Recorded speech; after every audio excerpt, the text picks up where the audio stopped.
afternoon session. He will deliver a talk on skill development. So it is really an honor and pleasure for all of us to have him here as a resource person in this 11th orientation of NEP. So again, I welcome and I would now hand over the session to him. And sir, you can take a break as per your convenience. Sure, sure. Thank you. Okay, Thank you so much. okay, welcome, sir.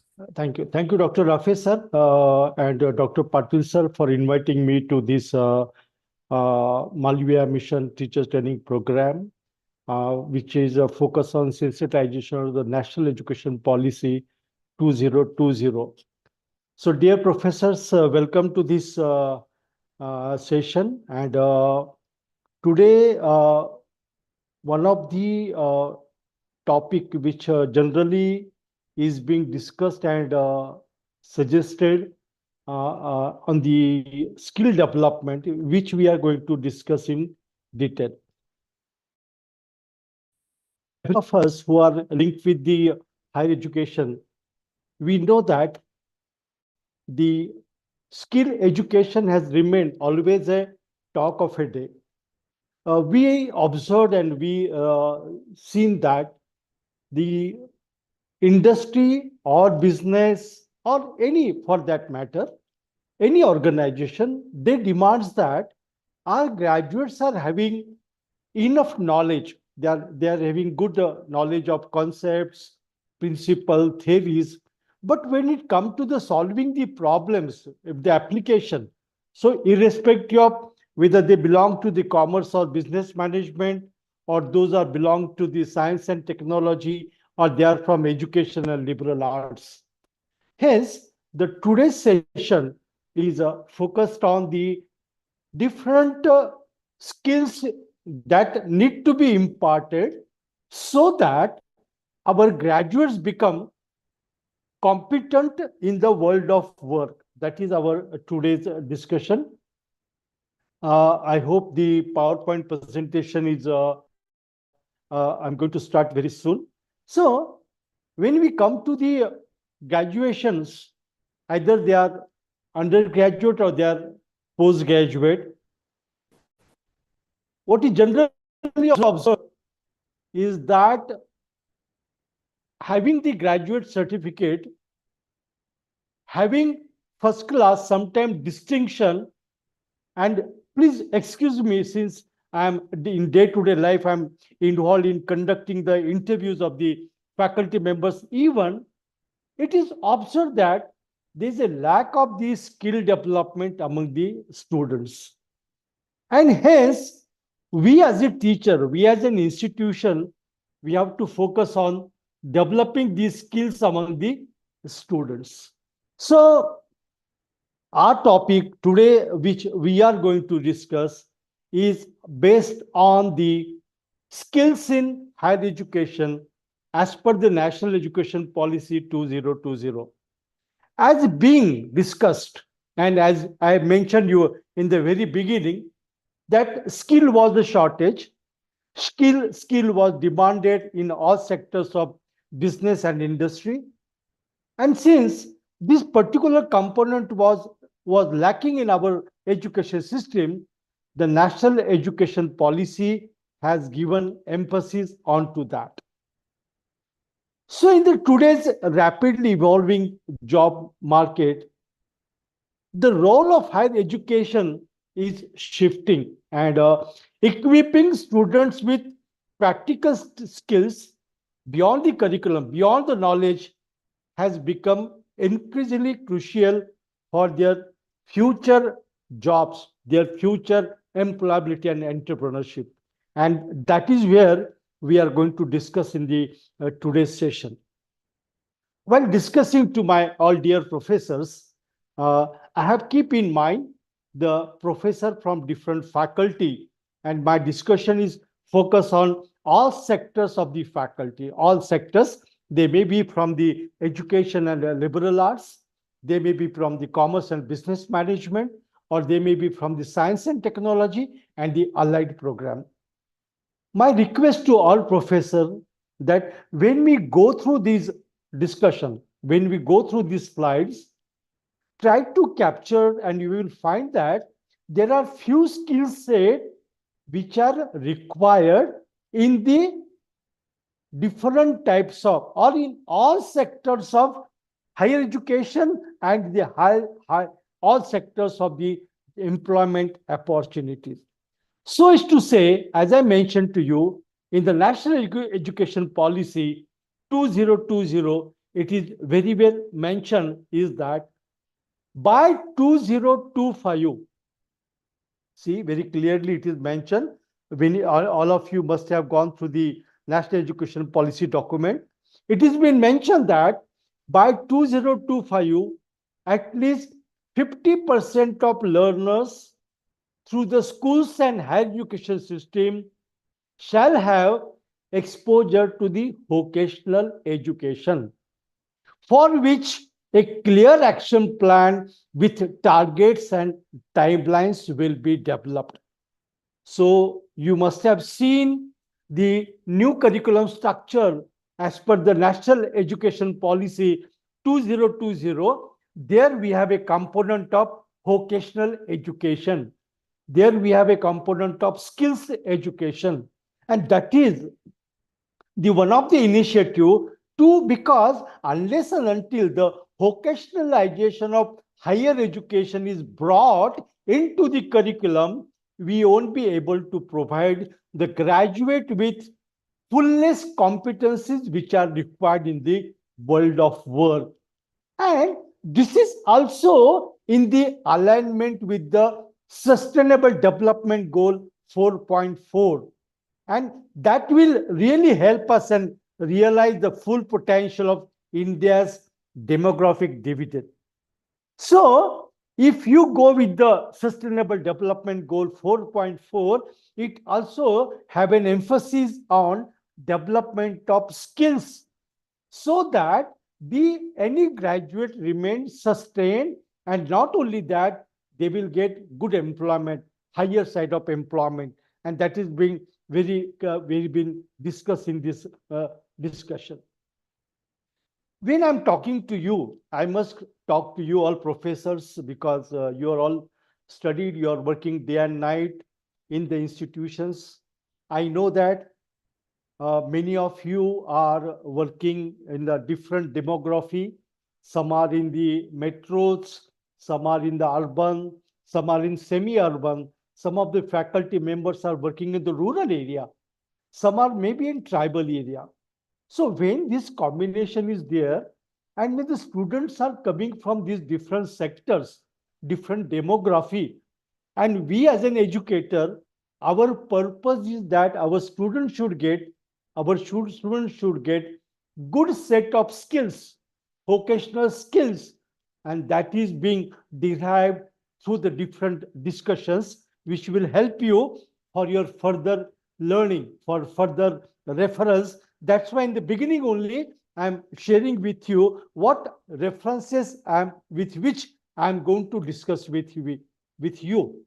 Of course, National Education Policy document of Ministry of Education, Government of India, is the topmost document in reference to which we will be talking on the skill education. So in the National Education Policy, it has been very systematically mentioned, structurally mentioned, two things: skill development, and very importantly, interdisciplinary and multidisciplinary education. So our students of business and commerce, they are not only going to work alone in finance, banking, or in the industry sector, but they are also going to work in a multidisciplinary sector such as agricultural.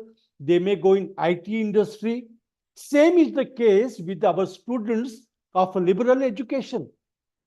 My student of economics can be a good finance consultant, advisor to a good IT company. So means to say that are all students of, irrespective of that, the multidisciplinary education and the skills which are required in associated with domain specific and multidisciplinary, which is very important, which we nicely been described in our National Education Policy document 2020. Second is India Labor Report T024. I know that many of you must be referring to this report. If not, please visit this report. It is available on the website. And this India Labor Report 2024 also mentions that there are lack of jobs, there is lack of unemployment only because our graduates do not have vocational related skills. And that is one of the reference of a current reference into that. Then one more paper which I wanted to share with you is by Dr. Rajkumar Singh of October 2023. Recently, higher education necessity and benefits for skill development. This is one of the paper which highlight on the part of our discussion. Then skill development needed for position in higher education by Daphne Happing. So that is also one of the paper which I'm talking to you in today's paper. And the last paper which I'm going to share with you is developing employability skills in higher education and at work by J.D. Bellew. So it is the recent 2021 paper. So in my discussion, I have taken the references from all these texts to share with you and is made available to all of you so that those who are having interest, you can go and refer to this paper so that the purpose of this workshop is fulfilled. The purpose of this sensitization program is fulfilled because, as I told you, our graduates need skill development. They require vocationalization of higher education, very being discussed and which we are going to talk about that. And of course, the UNESCO has talked about the future of higher education, skills for the world of tomorrow, 2020 document. This document is also very popular, which you must have seen whenever you discuss and you refer to this program. And obviously, when we talk about this, as I said you in very beginning, UNESCO's Sustainable Development Goal 4 is the part of that. Having this, the aspect of the context of skills and vocational development in NEP 2020, I have kept an agenda before all of you. Number one, what is the context of skills and vocational development in NEP 2020, which of course I have just stated to you. Second, the skill requirements in university education. We are going to discuss. I'm going to share with you what skills are required in the university education based upon the research, based upon the different reports and papers which I have shared with you. My third agenda of today's discussion is skills to be taught in liberal arts. Okay, what skills we need to taught to a liberal arts? As I said, I'm going to talk about liberal arts, but when we are talking in the NEP of a multidisciplinary education, we need to understand that we also understand, irrespective, because some of my faculty may be from commerce and business management. Some of you may be from science and technology. All of you must know what skill set are required into that. The skills to be taught in business management and commerce. This will be my fourth agenda. My fifth agenda will be the skills to be taught in science education. What skills are required into the science education? Then the skills for interdisciplinary and multidisciplinary education, because national education policy is now fostering, promoting interdisciplinary and multidisciplinary education to make a good fusion of that. What those skills say, in addition to the domain specific that required to be developed. Then obviously we talk about these days on digital skills.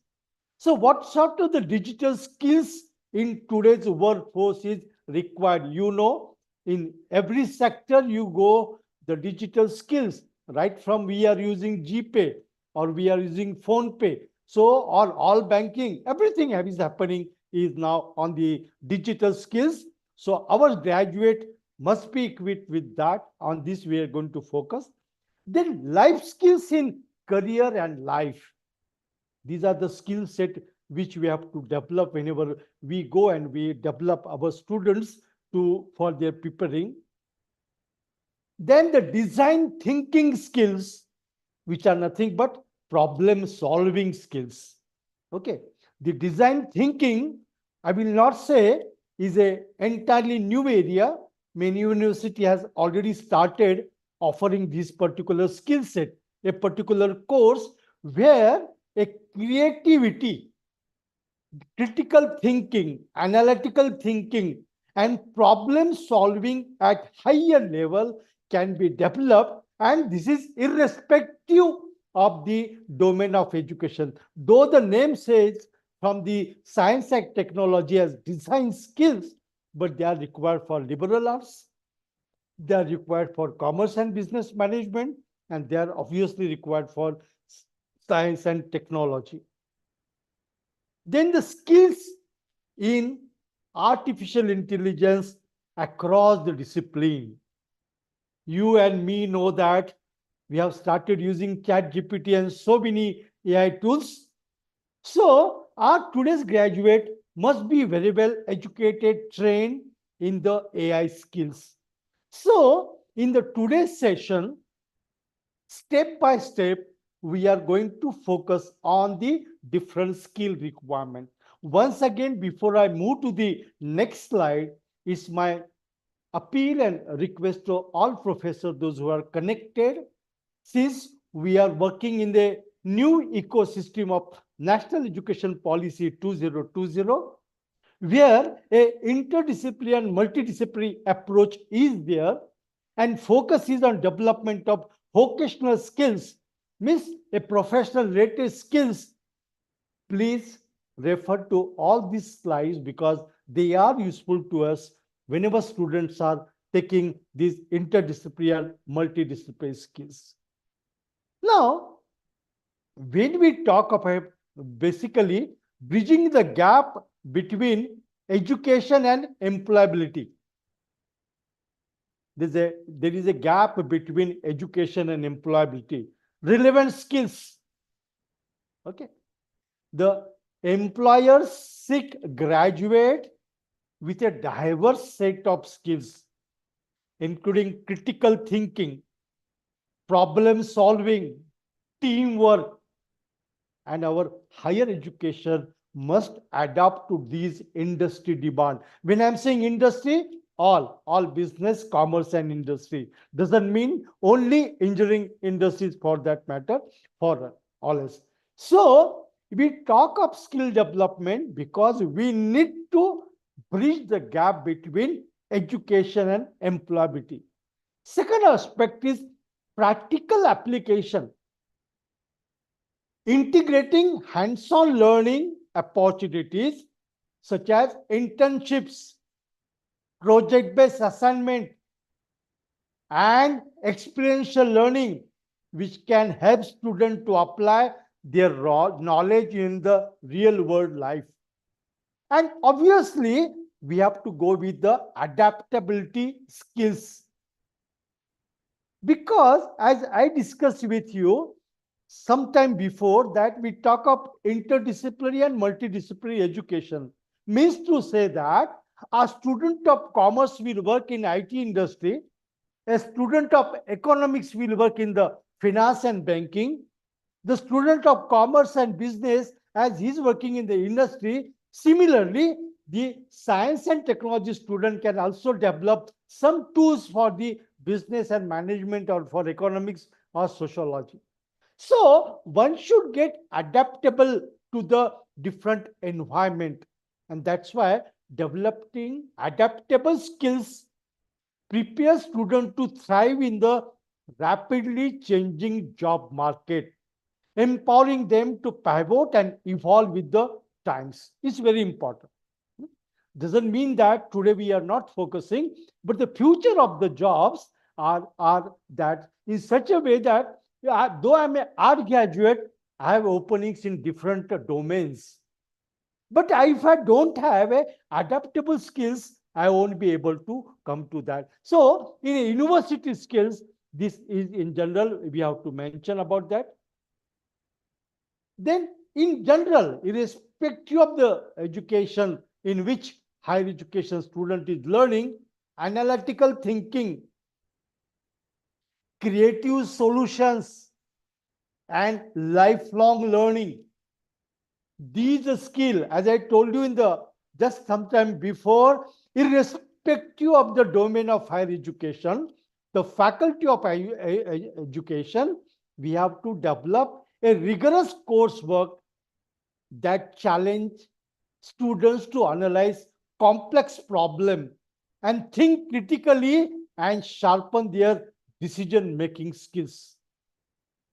Maybe a student of political science for that matter, or my student of sociology, or business administration, or commerce, or BSc. It may be a zoology, biology, mathematics. We need to develop by solving these complex problems. Creative solutions, encouraging innovative approaches to the problem solving. Okay, so that students start thinking out of the box.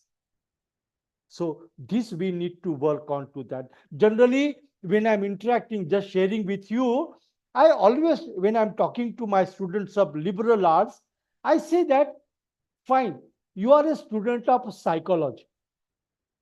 Tell me how the psychology is solution, psychology problems can be very well solved by the use of political science, by economics, by science and technology. So, unless we make students to think out of the box, giving them different examples, they may not be able to come with the creative solutions. And obviously, nowadays we require lifelong learning.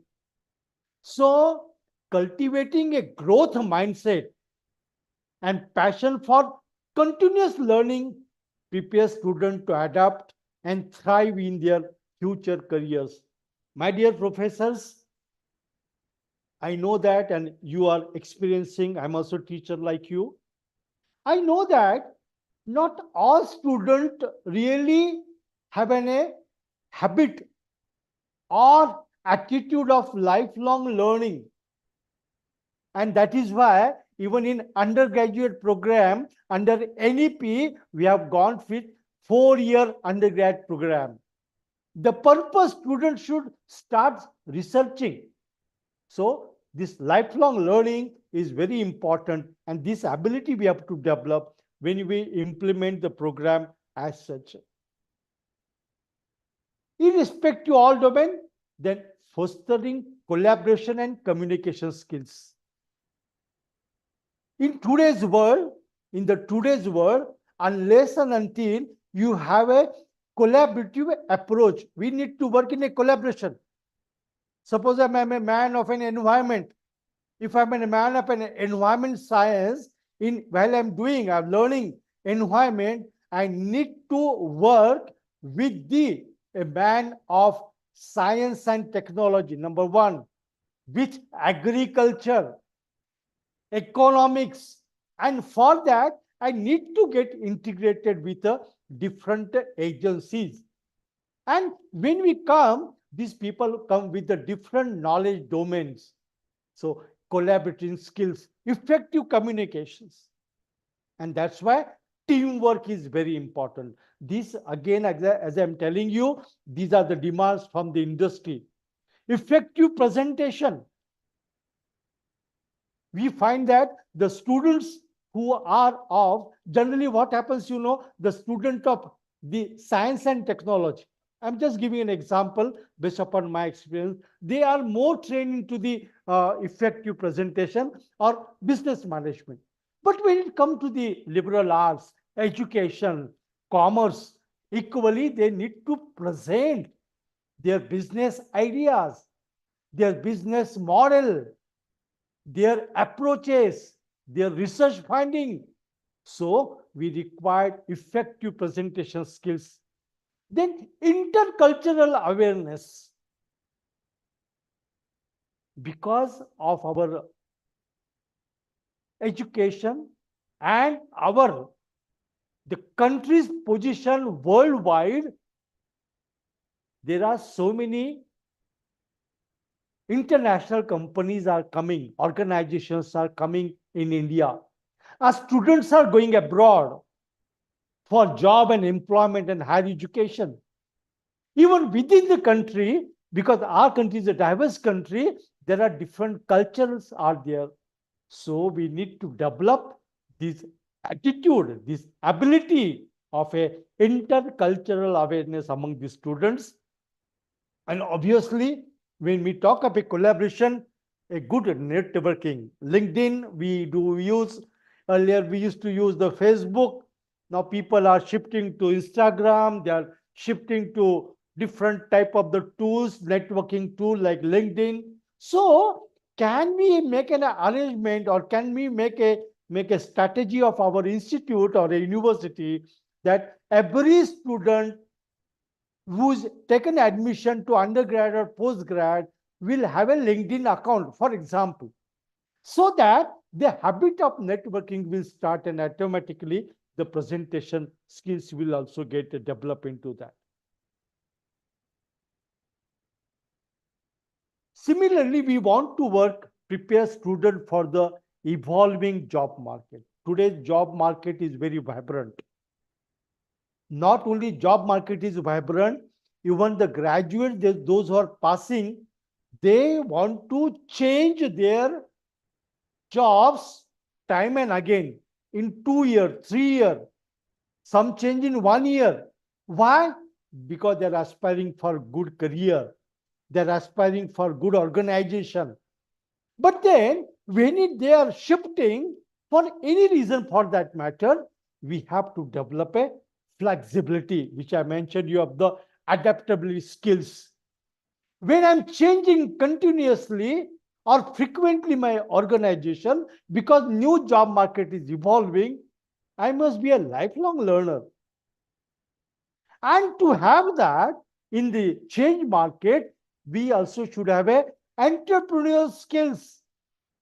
When graduates, postgraduate, or research students or graduates come for the interview, we look for directly or indirectly what entrepreneurial ideas are there, what innovations are there, what creativity is there among the students. And that we need to develop. Not only that, in the today's world, we know that the country has huge potential for entrepreneurship. The concept of startup India started, incubation has started, and that we have to develop. And obviously, as I mentioned you, which we are going to have a separate slide on technology fluency. My demand, whenever I work with the universities, just wanted to share with all of you. When I'm interacting or working with the different state and private universities or deemed to be universities, I always say that, yes, we say that management, business management is a professional program. We say that science and especially technology programs are the professional program. But from last 3 decades, I'm telling you, my dear professor, from last 3 decades, I am making people, making all professors, all my stakeholders that please, please, please, even treat education and liberal art to be in a professional education, because they are the backbone of industry and business. They are doing very, very significant work, significant contribution. So they must have all these skills which are required even for the business management and technology and science. So in that sense, we have to see about this. Now, having a overall picture of what university education should or shall focus into that. Just give me 1 second. Sir एका लेक्चरमध्ये आहे मी. Sir एका लेक्चरमध्ये UGCच्या मी करतो. हो नक्की नक्की करतो. I'm sorry, professors. There was a call. Now, skills in liberal arts education. This is again my teachers who are teaching in the languages, art, and arts, all geography, political science, sociology, all, and education. What really we want to focus. Okay. My request to all other professors from different domain also so to see this so that you can guide. Actually, our purpose of such a type of interaction of such a sensitization program is to learn from the training program and give it back to the society, to the student. So you might be a student of faculty of science or faculty of business, but student of liberal arts is coming to you. Your faculty, junior faculty from arts and commerce arts is coming to you. You need to counsel them. You need to mentor them and vice versa. And that's why I appeal all of you to see this beautiful word of skills on which we all need to work. Now, when we come to the skills in liberal arts and education, the critical thinking and problem solving. Okay. So here we required student to develop the analytical skills. And as I told you, liberal arts cultivate the ability to analyze complex issues, evaluate evidences, and draw the logical conclusion. So we need to, now here I feel sometimes because I'm very much involved in the curriculum design across the domain in different universities across the country, pan-India I'm working, there we need to focus not only in the curriculum design, but even curriculum delivery. That how my problems can be developed, how the curriculum delivery and curriculum design can be properly set up, targeted, so that even the liberal arts student also can have a complex issues. And there are complex issues. You go to sociology, you go to economics, you go to public administration, you go to political sciences, you go to any sector, or it may be a history and geography for that matter. And these all courses are paying significant contribution, as I told you, in the society. Creative problem solving. Students learn to approach challenge with an open mind, considering multiple perspectives of devise innovative solution, a creative problem solving. For that matter, when we talk of a course like history, ancient history and modern history.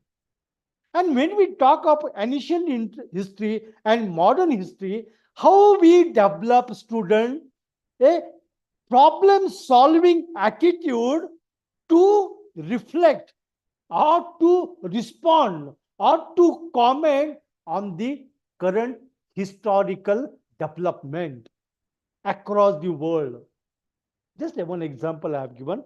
Since I am not face to face, I am online. We both of us, both of you and me, are having limitations of discussing the problems or some examples, cases. But here, if you take one example, because then you say that why our students should know about the history? No, because either he go through higher education as a teacher, or he go for appearing for the competitive examination. In solving the today's problem, he must have a critical analysis of the historical happenings and how the success has happened, how the failure has happened, which historical model has worked onto that. And obviously adaptability. So critical thinking and problem solving skills. So analytical mindset, creative problem solving, and adaptability, those skills we have to develop. As I said to you earlier, effective communication and interpersonal skills. Language students are having effective communication skills. But when we come to the communication skill with other sub-faculty within the education and liberal arts, it's not matter of English communication. It may be any language, Hindi, it may be a Marathi language or any regional language, very effective communication, both written communication and oral communication is very important. And for that, a clear and persuasive written communication where we can present the case study, where we can present the report, where we can write the reports, properly present the report. And simultaneously, we need to develop among the students the confidence of public speaking. It may be a small team or a larger sized teams, but effective communication and a confidence so that he can articulate his ideas with the audience. I'm teaching history, I'm teaching geography, I'm teaching political science, sociology, and economics. See in that context how I can develop, where it is required, and how it can be properly developed. And this is where we need to develop the skills among the students. To me, very specifically, when I'm talking to all of you, and mean specific to my professors from the education and liberal arts, somewhere we have to think about where my graduates are going to get career, how their professional life is going to be there. You know, like we know many sociology students, they start with the NGOs. Okay. And there, when they are working on NGOs, they require to prepare good project, written communication, they need to present. I'm thinking from my student of history and geography, equally same thing. And same is the collaboration. So, giving the interdisciplinary projects and discussion cultivate teamwork, empathy, and the ability to work with others. Now, these skills, why our graduates are not getting employment, are not getting really a good opportunity to work in business and industry, because they are lacking into that. And that's why I treat this as one of the professional competency that we have to develop. Creativity and innovation, divergent thinking, multidisciplinary insight, entrepreneurial mindset. Being a teacher, time and again in front of me is a student. My student who is coming from rural area, my student coming from semi-urban area, from urban area, from metro area. I need to give a different treatment, because you know that differentiated instructions are required, because each characteristics of the individuals are different, their attributes are different. But we as a whole, we have to develop these abilities. So, divergent thinking. And my request, my appeal to all of you, that please develop a good modules, even in undergraduate program. Please, dear professor, I fully agree that you all know the market. You all know what education is happening internationally. Somewhere I feel that we need to see that our undergraduate programs must make very confident. India is the only country where students are going for higher education more in number. But then, are they employable? Why they are not employable? And that's why, if you, because I have seen a very beautiful students of psychology, sociology, all these sectors, somewhere having inherent capabilities, but all they don't have. And that's why this divergent thinking we need to develop, so that they think outside the box. Since liberal art is such a discipline that they have the opportunities in their own domain, but they have a greater opportunities in the multidisciplinary domain. So that multidisciplinary insight we need to prepare. And obviously, everywhere we have to go for the interpersonal mind. Then comes with ethical reasoning and decision making. This is applicable to all types of the graduates. In our education, we really focus more on content, theoretical aspect. But in my, or I mean should say, students' personal life, social life, organizational life, professional life, very important is moral frameworks. So, how we develop ethical theories and principles, and we have already courses into our curriculum, and equip them to navigate complex moral dilemma. It's very important. I'm experiencing, many of you must be experiencing that our students are lacking the moral framework. As it again giving you an example, that good percentage distinction. But when it comes to the behavior and attitude part, the human values and ethical are missing. Social responsibility. So, how my knowledge is going to have a societal impact, and how my action is going to have a greater impact, and that cultivating a sense of civic duty in every graduate is very important. This slide you may find in all domain. This is very important we have to develop. And little bit philosophical inquiry. Because unless and until we have a philosophical discourse, students develop the ability to think critically about their values and beliefs. So is to say, in the liberal arts and education, the courses like philosophical of nature, it may be we are teaching sociology, we are teaching economics, public administration, history or geography. For that matter, a philosophical inquiry need to be developed, so that they will automatically develop a skills and ability and competence to have a moral framework and social responsibility, okay, to get a greater job. I know all of us have to work on this. There can be a series of workshops which you can also organize, so that such type of learning experiences, such type of workbooks can be prepared to work into that. And as I said to you, the adaptability and lifelong learning is must, as I shown you initially. So a curiosity and love for learning is very important that we need to develop. That's a challenge.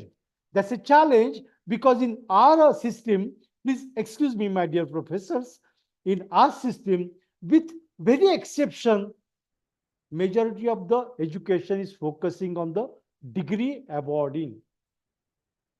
Because student, parent, and society at large say that if I have a degree, I will get a job or I will do something of my own.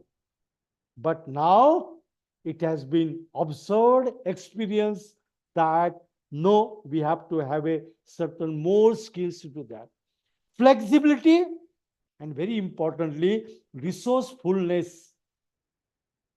Effectively navigate information, identifying reliable information, and apply critical thinking to new challenges. Our student must be resourceful. He must be developed. in such a way that nobody will say that, sir, I don't have an answer, I don't have a solution. Make him so rich into the resourcefulness. And that is all we have to develop when we are entering or developing a skills among the students. And here, obviously, the interdisciplinary perspective and synthesis is important. Okay. Interdisciplinary perspective and synthesis, because without synthesizing, he cannot be there. So cross pollination. Okay. So that how my knowledge of sociology, economics can be integrated with other diverse fields. How I can solve a complex problem and have a holistic understanding. Then contextual awareness. Situations are different. When we talk of liberal education, any course for that matter, any subdomain into that matter, we have to develop in a student multiple viewpoint. I'm taking economics, economics of agriculture, economics of tribals, economics of disadvantaged group, economics of banking. So these different viewpoints, we need to develop among the students these skills so that they can enhance their decision making ability. So contextual awareness. So whenever you are giving some work to the student within the class, a group of 5 each in 100 or 60 class size can be made, give different contextual problems and ask them to present where the horizon can be increased. And intellectual versatility is very, very important where we have to develop. So we need to have a develop a synthesized, very good information resources and equip students to excel in wide range of career and industry. I always say, I talk to many students. I deliver, some of my professor might be knowing, those who are in the from the Dr. Babasaheb Ambedkar Marathwada University region. I used to conduct the career guidance seminar across the domains. 1,000, 2,000 students are sitting in front of me. Parents are sitting with me. Recently, I conducted one program on the careers in commerce. Every time I make one dialogue of Amitabh Bachchan. What is career? When we talk about career, what is career? I always say, I understand many of you understand Hindi language very well.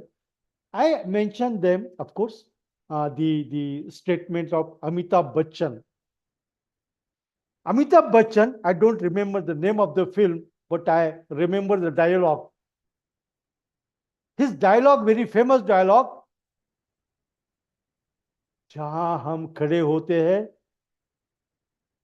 वहीं से Q start होता है. Means what? What is career? Are yaar, you make our student so versatile. I will make a because career has no name. So मैं जहां पे खड़ा हूं वहां से career शुरू होगा, and that is the opportunity available to you. So provided we make student our versatile. So since into that we have to work, then of course we have to prepare them for a diverse and changing workforce. We have to see the global perspective. We have to see about the collaboration which are happening, and that global perspective, because majority of us, you know that there is lot of scope even for liberal education. It is one of the very demanded faculty nowadays. Even I take, for that matter, even psychology. See the psychology, huge demand. Sociology, huge, every domain has got the demand into the market. But the global perspectives we need to consider so that we can have a diverse culture and we can work into that along with the adaptability, collaboration, and lifelong learning.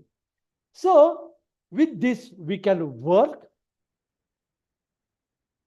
One quick thought on what teaching strategies can be used in liberal arts. For an example, I am giving you. I have already given you some example, but again, I'm sharing some. Critical thinking.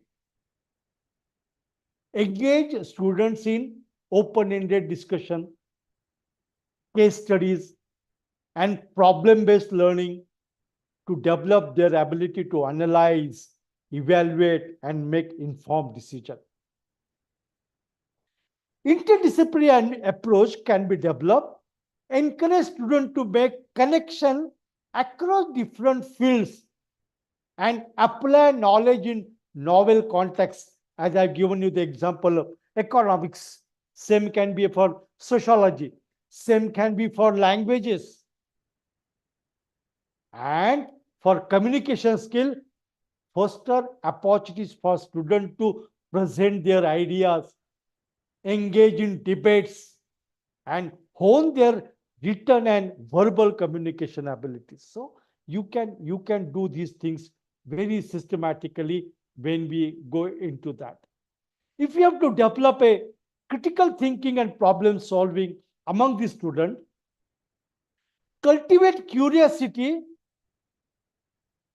encourage student to ask probing question, explore diverse perspective, and approach to the problem with an open and inquisitive mind.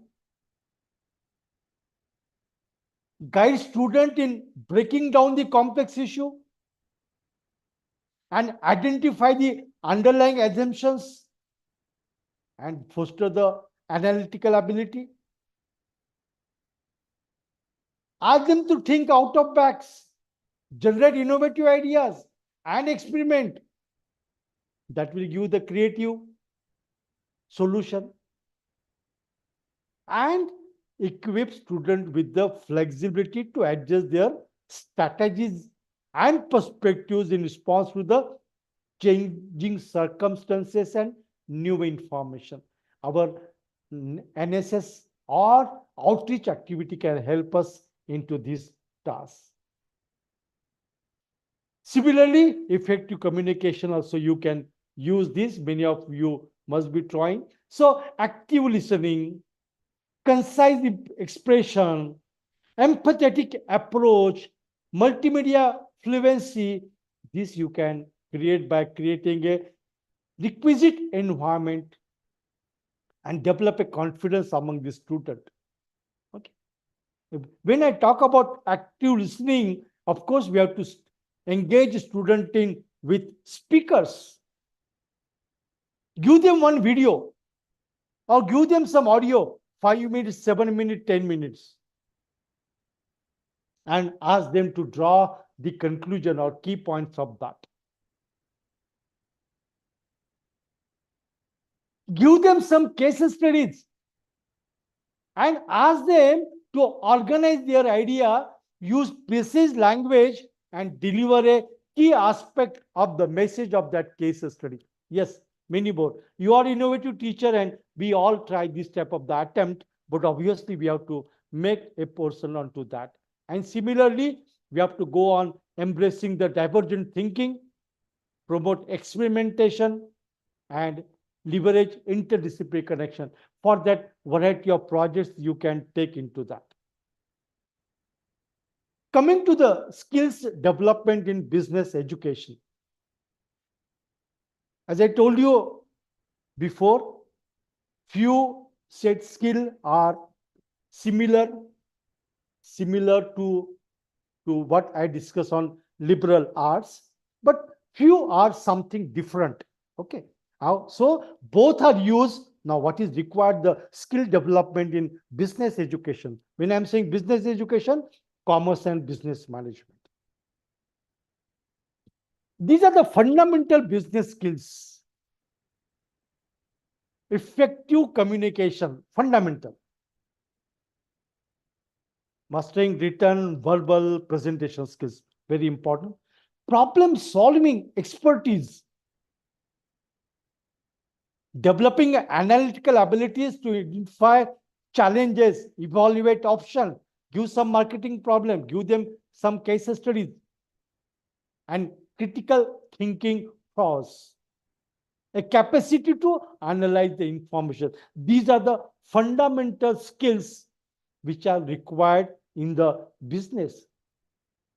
Now see what specialized technical skills are required for my students of commerce and business management, accounting, finance, and data analytics. So accounting expertise, okay, we have to develop. Doesn't mean that we are not teaching students the account course as such, but that itself is not sufficient. We have to develop a mastering the fundamentals of financial reporting, budgeting, and cost management to ensure organizational financial health. Account expertise is very important. Only account, not only debit and credit, but how your balance sheet look like, whether it is red or green, and how you manage the cost to ensure a good health of finance. And that is context in which you have to develop the accounting expertise. Financial acumen, they must be having a good proficiency in the financial analysis, investment strategies, and capital budgeting to drive informed business decision. I know because I studied in some of my education this commerce and business management, and this matters, and our undergraduate and postgraduate curriculum is having these as a coursework, but we generally deliver them at a concept level, principal level, or theoretical level. We do not develop a application level knowledge, analytical thinking, critical thinking, problem solving, and third skill, data analytic powers. So how? Because entire game is on data. So data driven insight through statistical modeling, predictive forecasting, and business intelligence tools to uncover market trend and optimize the operation. This is very much nowadays, you know that we have a supply chain management, we have a retail marketing. And when we do this is totally on data analytics. And our graduates are working there. BBA, BCom, these graduates are working, postgraduates are working. They must have these abilities to develop. So when we talk of marketing, or when we talk about cost management, when we talk about different aspects related to the marketing, we have to emphasize this aspect. So specialized technical skills which we need to develop into the students of commerce and business management will be accounting, finance, and data analytics. As I told you, we are teaching, we have a coursework, but problem solving skills, analytical skills, modeling skills, decision making skills are missing into the students, which is demanded by the industry. As regard to the liberal arts, when we talk about the part of business management and commerce, interpersonal skills, teamwork, leadership, and negotiation, they play important, because you all know that my all faculty, commerce business is a multi-domain. It is in agricultural, it is in industry, it is in everywhere you go, there's a commerce and industry. So, but then I must have, my students should have a interpersonal skills, how to work in a team, cultivating the ability to collaborate productivity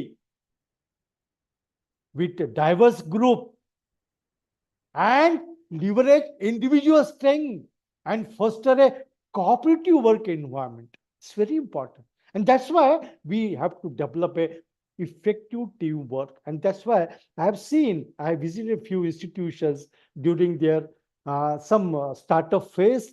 Given I'm talking about arts, commerce, science colleges, where the students of commerce are also have their stalls in that exhibition, where they try to work with 2 3 groups to demonstrate their teamwork. Visionary leadership,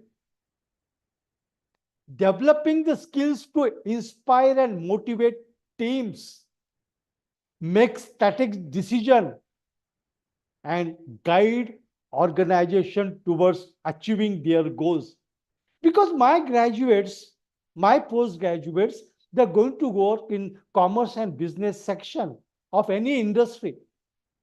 So unless and until they reflect their personality and demonstrate teamwork through effective communication,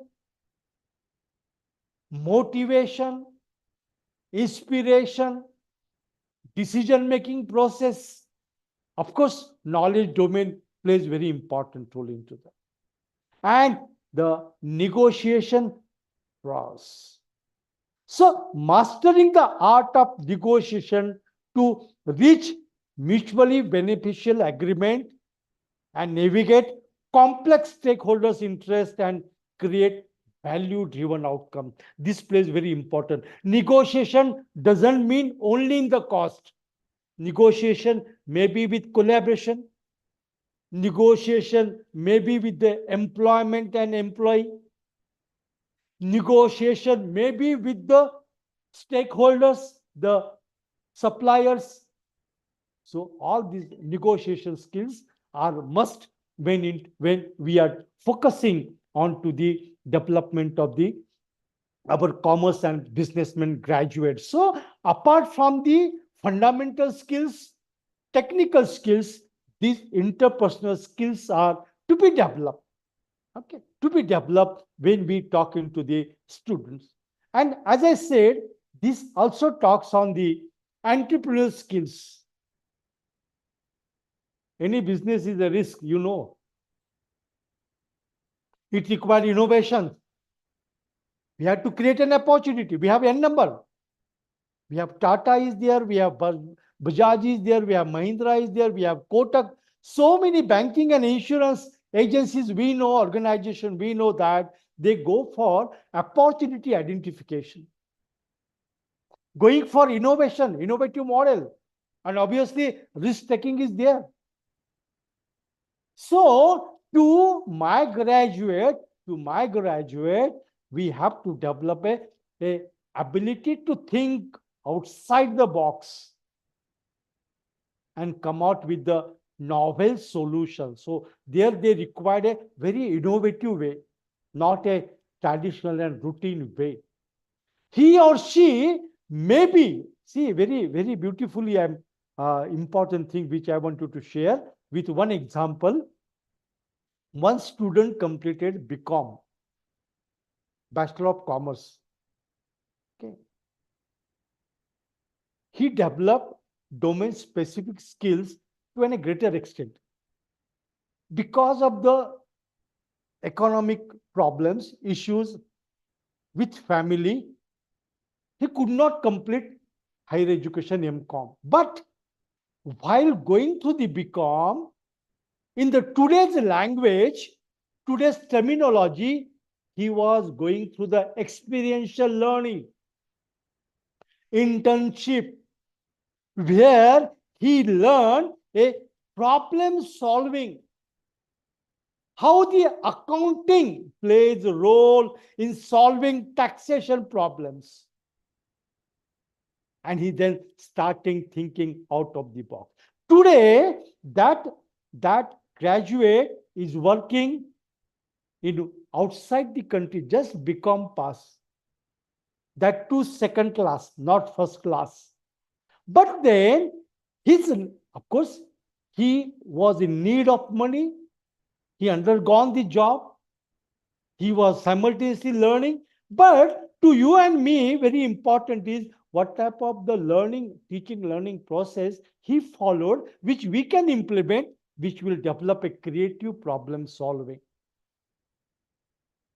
Then calculated risk taking has to be there in business and commerce. Either he become an entrepreneur or he doesn't become an entrepreneur, because he bakes a rule into that.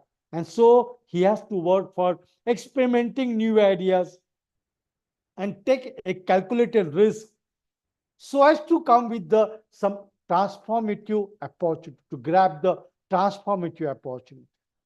And as I mentioned you, the opportunity, what are the market needs?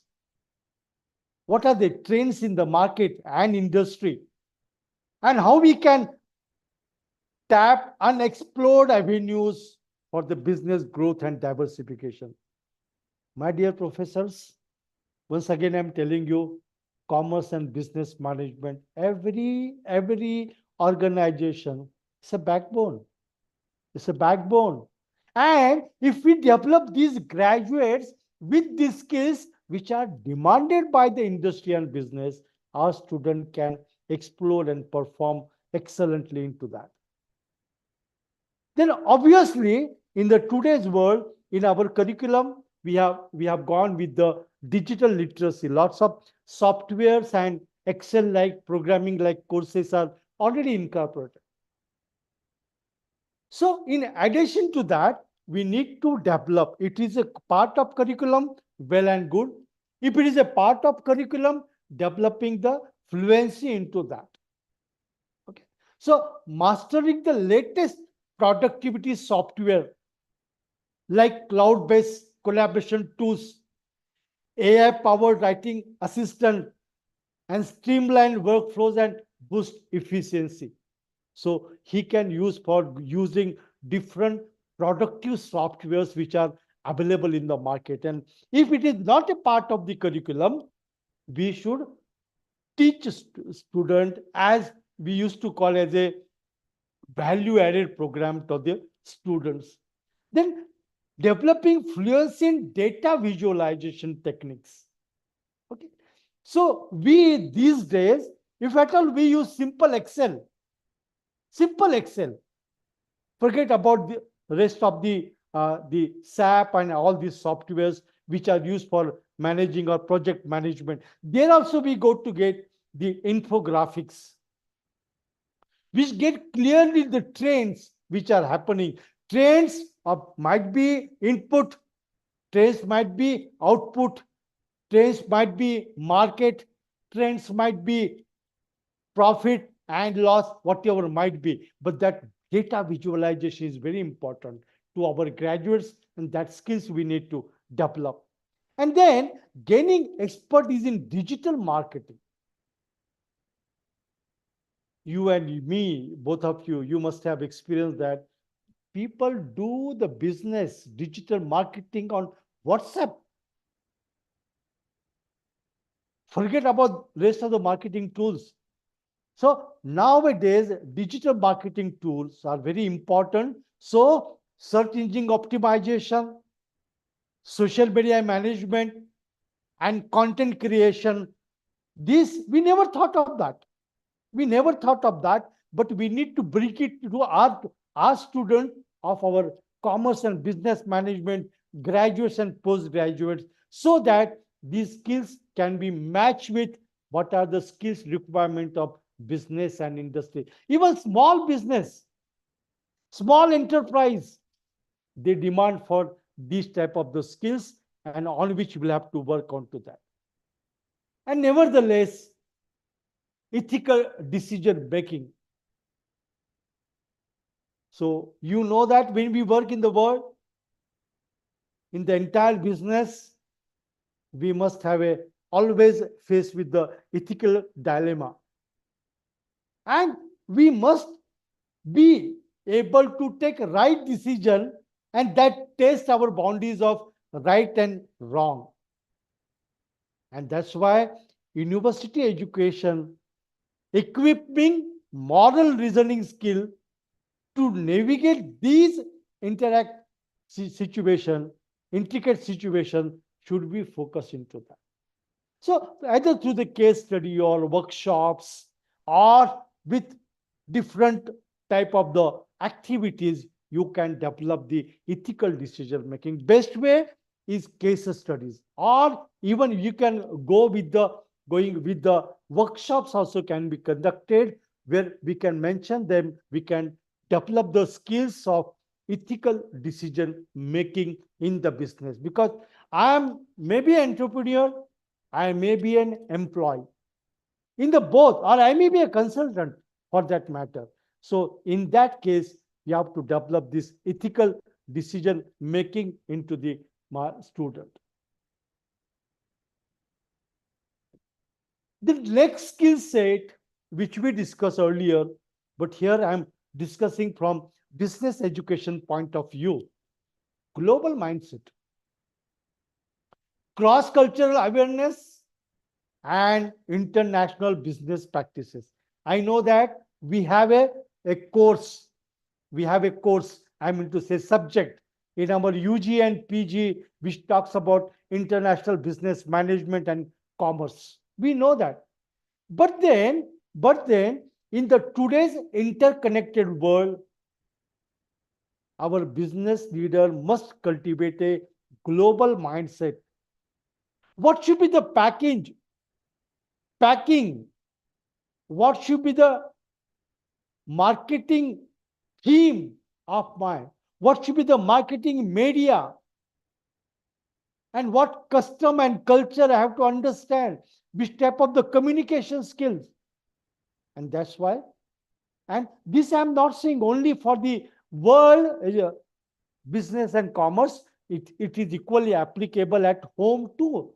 Because ours is a diverse country and we have a different type, and because of the lot of migration from one state to other state, we know we have a mixed population, heterogenic population is there, and for that this type of the global context we have to develop. So understanding the negotiation tactics and marketing strategies in the local context with a global mindset, which is very important that we want to develop. And this, every time we find that if these skills are be developed, do you require a separate course on that? As you know that every time it is not possible, because we have some constant in curriculum development. We have certain constant in curriculum development. We cannot offer each and every course or a subject to deal with the skills, but through workshops, through related co-curricular activities, case studies in the respective or allied courses, you can develop this activity, these skills among the students. And of course, as being discussed, our student must be very much about the lifelong learning. When GAT came, many curriculum were not having the GAT. So to me, GAT, the company structure is changed. The company laws are changing. When company laws and company acts are changing, in that case, it is my duty that unless and until I make my student for a lifelong learning, they not get embracing the changes happening in our business, in our education. So what are the new technology? What are the new trends? What are the new laws? And on that basis, we have to go for a continuous upskilling the student. Okay. It may be a formal training. It may be through the workshop, conferences, on-the-job experiences, or expert lecture. We need to develop and have a growth mindset among the students. This is a very important word, growth mindset. Our student, please, my dear professor, please excuse me. I'm making some statement with own experience. Your experience may be a little different than what I'm sharing with you. We miss our student think on a temporal basis, on a short-term basis. They never think of growth mindset. Because unless and until we have a growth mindset, that will not allow us to view what will be the challenges and opportunities in future so that we can excel. And in that context, that growth mindset will automatically give our student a diverse perspective. Because each and every industry, their demands are different, but there is certain common line in between each and every is about the skill set.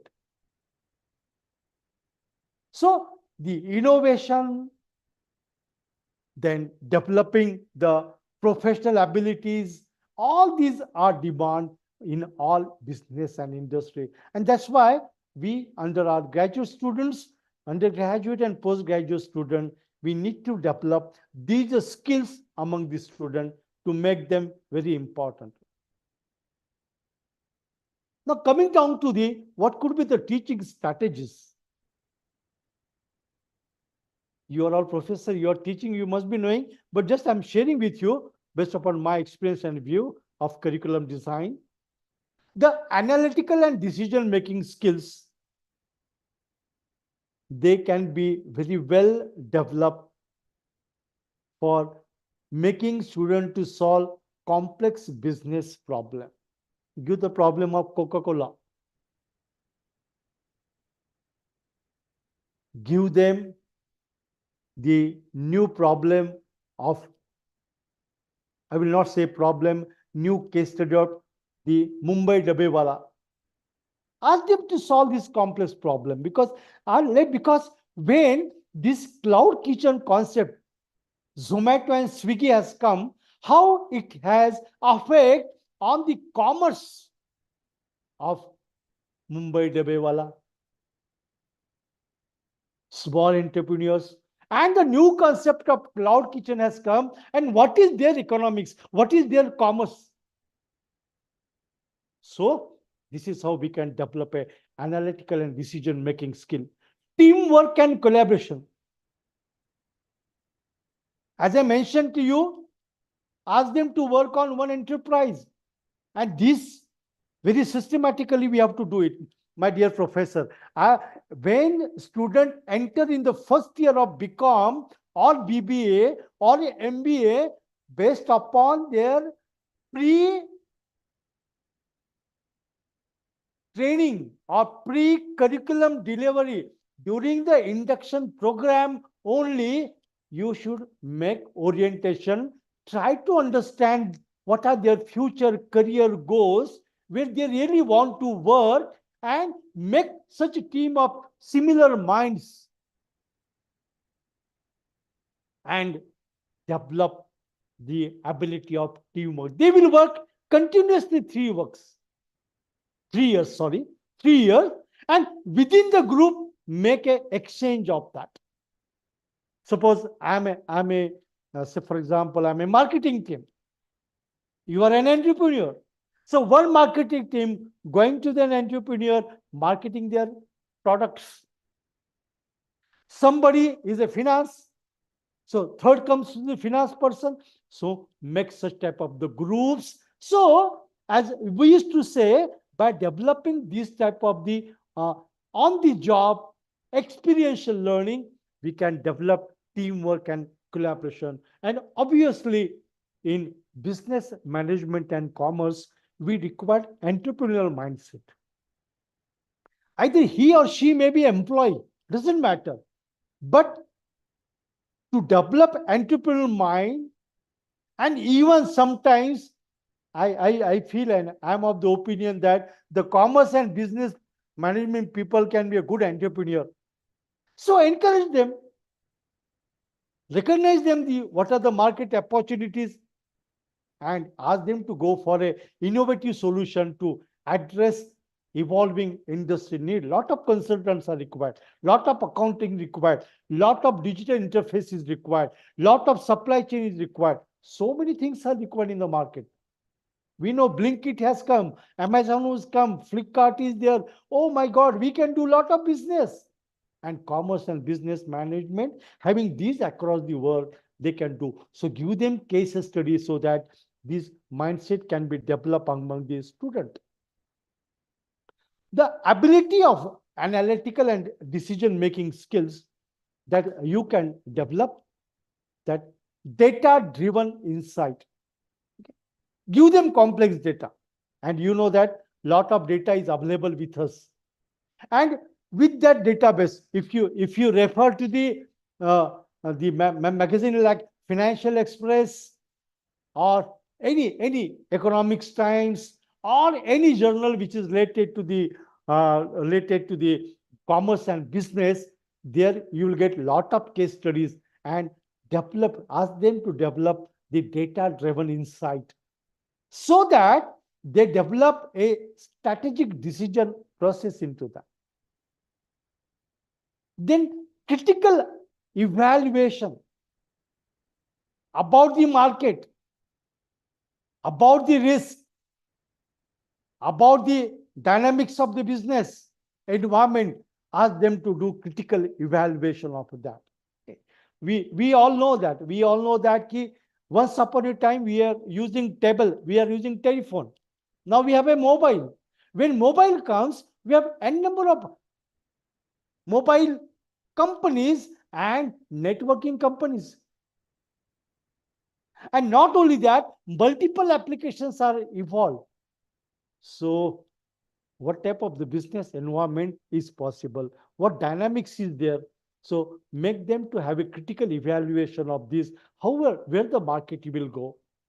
And obviously, we want them to develop a very critical. In the beginning, I mentioned you about the financial analysis, statistical modeling. So a quantitative reasoning is must.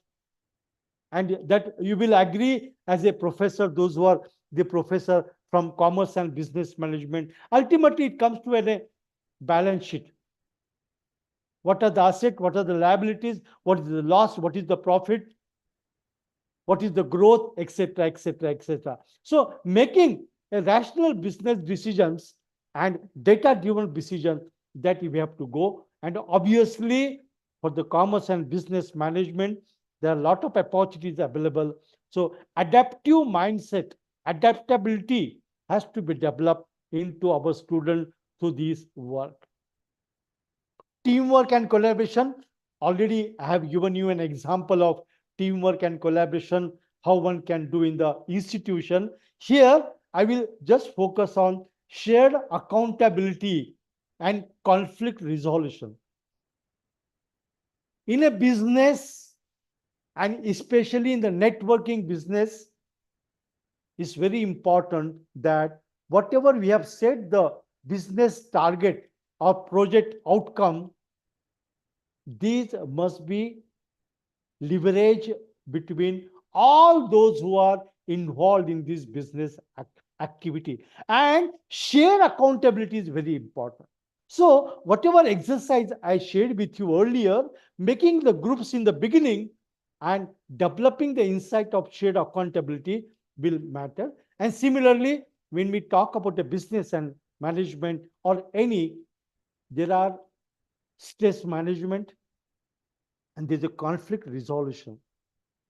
So apart from the going to the legal aspect of that, going to the business law, what are the strategies to navigate the differences, mediate the dispute, and find out the mutual beneficial solution in the real business situation? That we need to develop.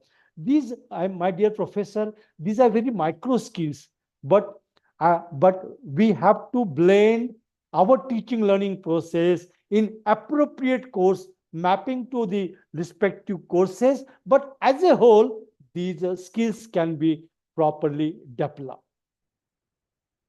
Now, coming to the third part, I know that every time when we discuss, every time whenever we discuss, we talk about that some of the skills are really very important in the across the field. So when I discuss liberal arts, these are some of them are required for the science, business management. Whatever I required for the business, they are required for the liberal art and commerce. Now I'm coming to the skills which are required in science education, which will also benefit to my professors from the rest of the two faculties. These are the fundamental science skills. Proficient lab techniques and experimental method for data collection. My dear professors, we talk that in undergrad and postgraduate, we will develop these fundamental skills. But believe me, when I interact and discuss with some of the PhD candidate or a PhD graduate, when I ask them about the experimental setup, they are not able to properly explain it. So very basically, for science, and when I'm saying science, equally applicable to mathematical science too. So it may be physics, chemistry, zoology, biology, all sectors of science. What are the lab techniques? And what are the experimental methods for data collection? These skill must be there. My students are working, say, for example, in chemical industry, or they are working in solar energy plant. Some of them are working pharmaceutical industry. Some are working in IT industry. Everywhere, they must know what are the ways of data collection. So focus is on data collection. So what techniques and which method you use for that? Then mastery of scientific instrumentation and equipment operation. You all know that our graduates of science are absorbed in industries, in pharmaceutical industry, in chemical industries, in paint industries, in so many industries, even in steel industry. So whenever things come, are our students are able to use, operate scientific instrument. Very simple example I am giving you of microscope. We have a microscope of different types. But is it our student know which microscope to be used for a particular type of the test operation? How? And that is how scientific instrumentation. Of course, I'm giving one example for that, but scientific instrumentation may be in case of a biological science, it may be in case of physics, or it may be kind of chemistry. So we need to develop these basic operation skills and mastery of scientific instrumentation among the student, and keen observation skills and ability to interpret empirical evidences. Not because once upon a time I was a science student, but then when now I'm working as a curriculum designer or as a faculty trainer, or even mentoring the student, I find that interpretation, observation skills, students are performing the experiment. Standard operating procedure is given. They conduct the experiment, they get the data, they tabulate the data, they draw the result. But when it comes to the interpretation, so this sequence, what we really want to develop in these fundamental skills, when we talk about these three fundamental skills, we need to understand that students know the observation skills. And when I'm working in a laboratory, suppose my student of science tomorrow get an appointment in the, say for example, in forensic laboratory, how he is going to have the interpretation? So observation skills are very important. Operation of equipment, the equipment and instruments,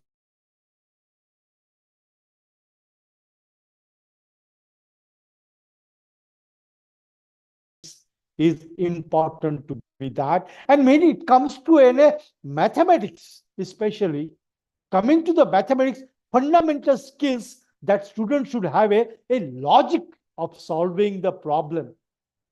And they must know what are the different rules and what are the application of those rules, that we need to understand and we need to be able to demonstrate the student. So when I put this slide in context to the mathematics student, we must know that to solve any problem or to get any outcome, what could be the different rules in mathematics?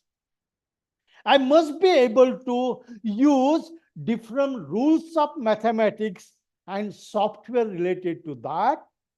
And based upon my problem solving and whatever the output I am getting, I must be able to interpret the outcome. It may be what is the trend, or what is the deviation, or what is the nature of the data which is coming into that. It may be a graphical analysis, it may be a mathematical analysis. He or she must be able to do when I'm talking with the fundamental science skills as such.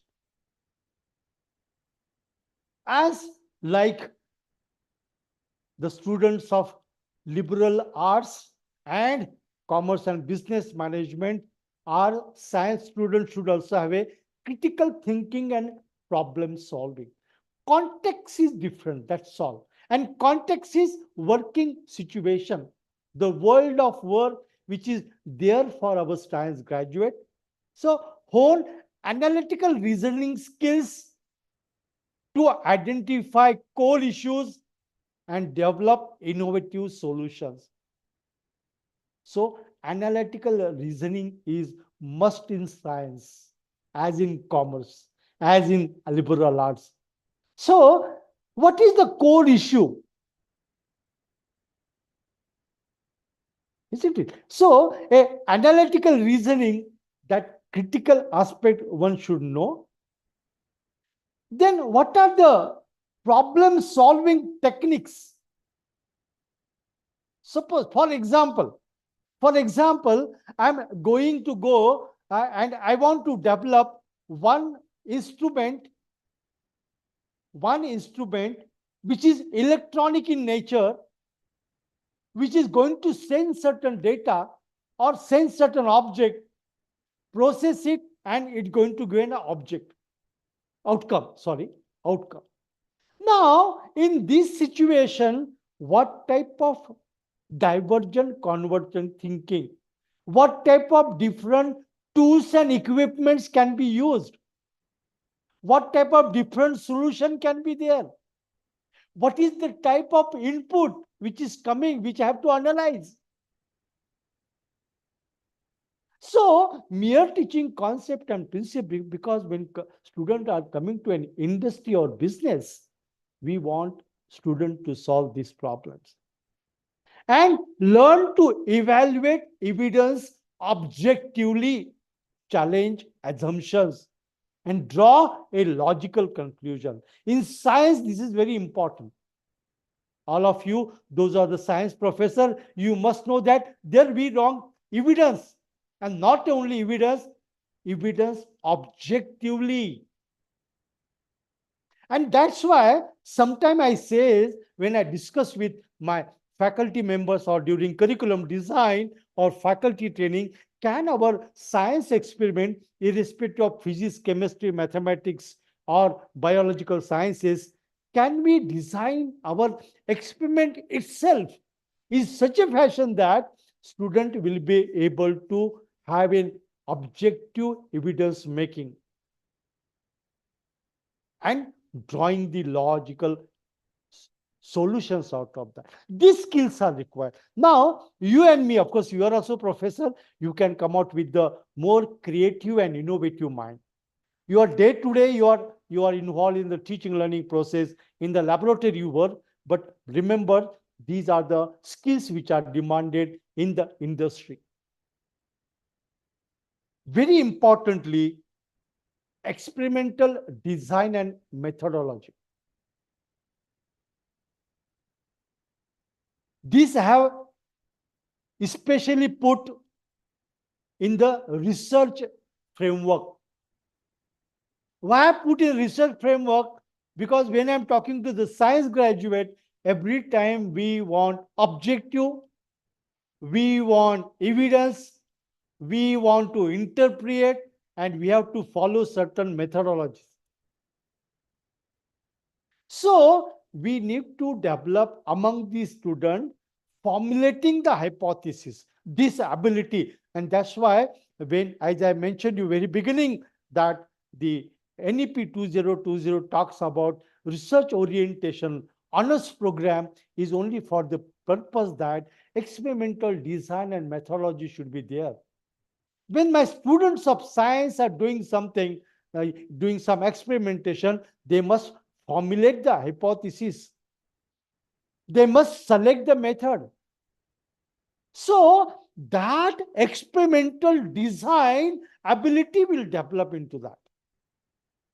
And then implement those rigorous protocols, what we call a standard operating process. And this, I will not say missing, but yes, we need to develop this among the student, taking into the consideration, as we discussed before, certain case study, taking them to the industry, small industry, pharmaceutical industry, some biotechnology industry, some food industry, some agriculture industry. You take these students so that they can use. You can even take them to some of the space research center where the lot of physics principles are implied, or good solar station, isn't it? So that we can do into that.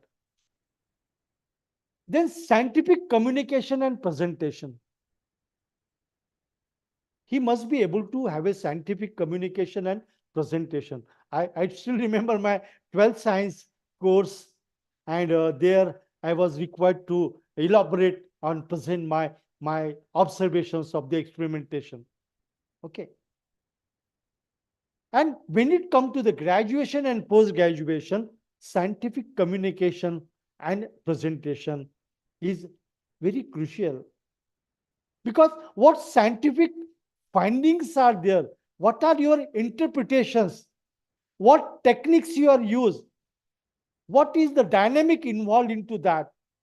That should be there into your presentation when you work. Because see, I'm trying to understand, realize, as many of you must have visited different types of the industry where our science graduates get absorbed in business and industry. There we have to take a call on scientific communication and a presentation where we talk about effectively communicating scientific findings in crucial for advancing knowledge and impacting real world applications. And student will master techniques to convey complex idea through dynamic, visually engaging presentation that capture diverse audience. It should be understood to anybody. It's not that if you are working in a pharmaceutical industry, your boss will be from the field of chemistry or for the field of the pharmacy. He may be a man of a management. In that context, we have to use. And obviously, has been important to the rest of the discipline, ethical consideration in science, integrity. I need not share you with the recent cases happens of where integrity was not followed, and subsequent to that, what is happened, you know better. So uphold the highest standard of honesty and transparency in all scientific endeavors, from data collection to reporting finding. This must be taught to the students. If it is not the part of curriculum, as we discussed earlier, some value-added workshops has to be conducted into that. Objectivity in the science is more required. Approach research with an unbiased mindset, aside personal biases or any agenda, and ensure validity and reliability of the results wherever you work into that. Social responsibility and the informed consent, all these abilities that we have to develop, the ethical consideration in science, because majority of our science graduates, they go and join research organization, they become a researcher. Some of them, when they join teaching profession, they still their research is continue, not only PhD research, but they conduct lot of research activity, and this ability has to be developed right from the beginning. And nevertheless, as in arts and commerce, equally we have to develop a interdisciplinary collaboration. Diverse expertise are. So a knowledge, as I mentioned to you, a knowledge of chemistry, a knowledge of physics, I must be able to apply when I'm working in a different sector as such. Okay. So diverse expertise, and that's why in a new and national education policy 2020, we are focusing on the multidisciplinary approach. So though I am a man of a biology, I'm a man of a chemistry, I'm a man of a physics, if I'm working on a biotechnology, or I'm working on a food science, or I'm working on, say, for example, forensic sciences, or any other technology as such, I must have a knowledge of that. What is the implications of that? And in that context, we should have a innovative problem solving. For that, we require a synergic teamwork. We have to work with a collaborative environment, okay, where this can be properly been addressed, properly can be addressed, okay, and we have a impactful discoveries.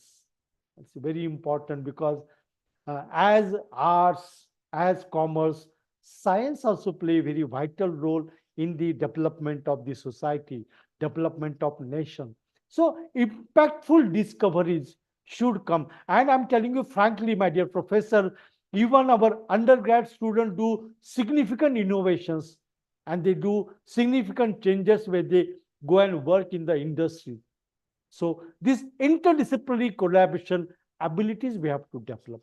Give them projects, plan the workshop, have a project competition,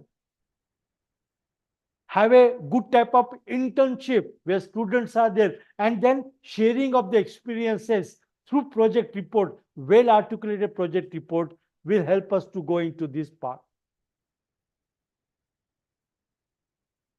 And equally applicable, which repeatedly I am talking to you about, the lifelong learning and adaptability.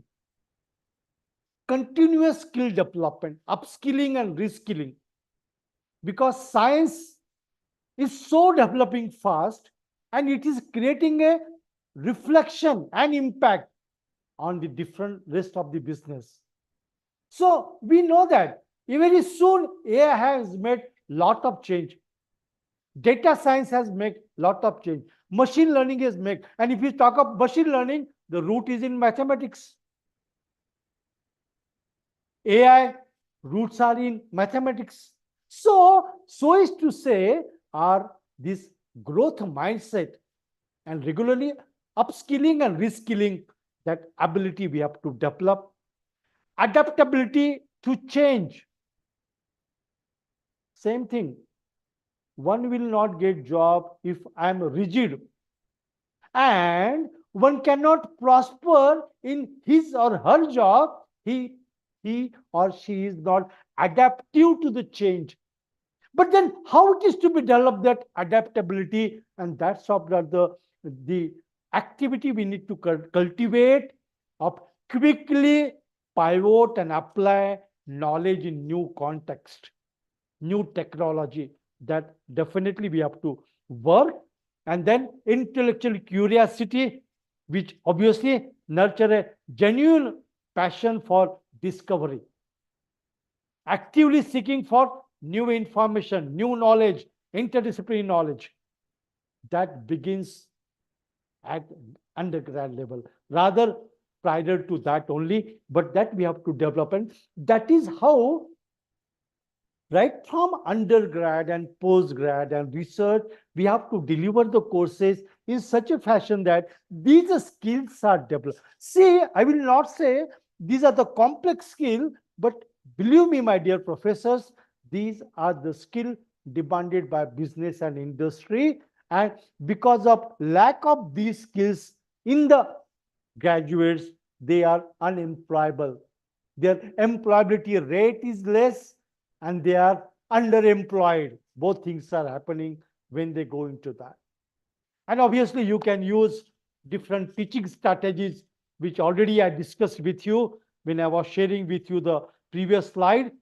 Because when being a teacher, like if I'm sharing some slide, I go into the situation that if I am teaching this, how I am going to teach? Okay, what methodology I will use, what pedagogy I will use. So that's why here also, to have a data analysis and interpretation, engage students on hands-on experience and research projects. Okay, and develop their ability to collect, analyze, and interpret scientific data. Okay, I know in universities, just based upon my experience, in university, majority of the postgraduate students are involved into that. But in the university, there is no undergraduate program. But when you call to the institution, higher education institution, which are not universities, they are either affiliating or autonomous, where PhD center is there or some research center is there, you involve students, engage them into that. Then foster a curiosity-driven approach that encourages students to ask questions, formulate hypotheses, and go with understanding the scientific concept and phenomena. I still remember, which I wanted to share with you.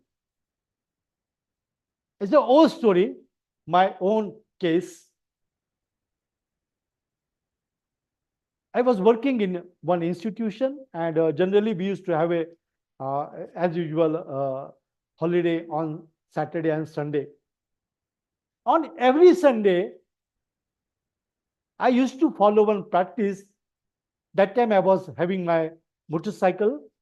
So on motorcycle, every day, every that holiday, me, my wife, and my son of say hardly that time he was 4 years old, 3 years or 4 year old in between that.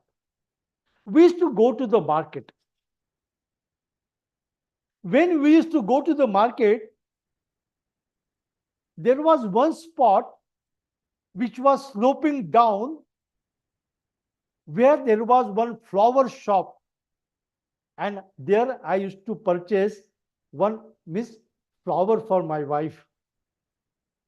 Sorry, I'm giving good or bad example. I don't know. Please excuse me. But I want to share you the experience, how we can develop an inquiry-based learning. Of course, I did not make that attempt for that, but how students develop that. So when this was a practice, and when I used to go, as I told you, that flower shop was on the sloping ground. I was going sloping down, and there was one flower shop. I had a habit of switching off the engine of my motorcycle and then drive the motorcycle when engine is off for at least 200 meters distance. Now my this 3 to 4 year old son, he might have observed that I'm switching off the engine and the vehicle is still running, how it is. One incident, he asked me a question. Baba, you are switching off the engine. Of course, he asked in Marathi. I'm a Maharashtrian. He asked me in Marathi that you have switched the engine. But how that, in spite of that, your engine is switched off, how the motorbike is traveling a distance, how it is running. See, inquiry-based learning. Of course, I told you, I told him I didn't taught him Newton's laws of motion, but I just told him about what is the significance or what is the cause behind that. Meaning to say, we have nowadays huge technology which is available with us, in which we can develop a inquiry-based learning. And obviously, we have to go with a interdisciplinary connection. So science with mathematics, science with technology, engineering, even economics, all these you can develop the interdisciplinary and multidisciplinary, how it is applicable. Just to tell you and share with you one more very small experience, that I visited one IT industry.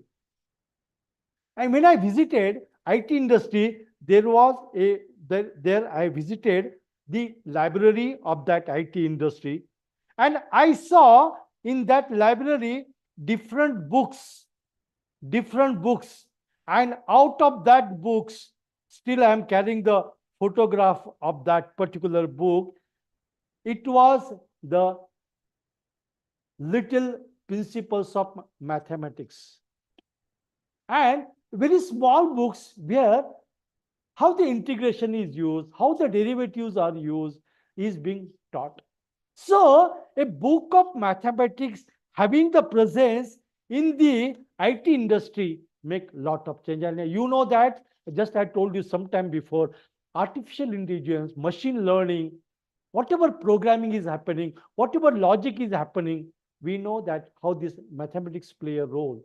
So this interdisciplinary connection we use in economics, in econometrics, we use statistics, all these we have to play when you go into that.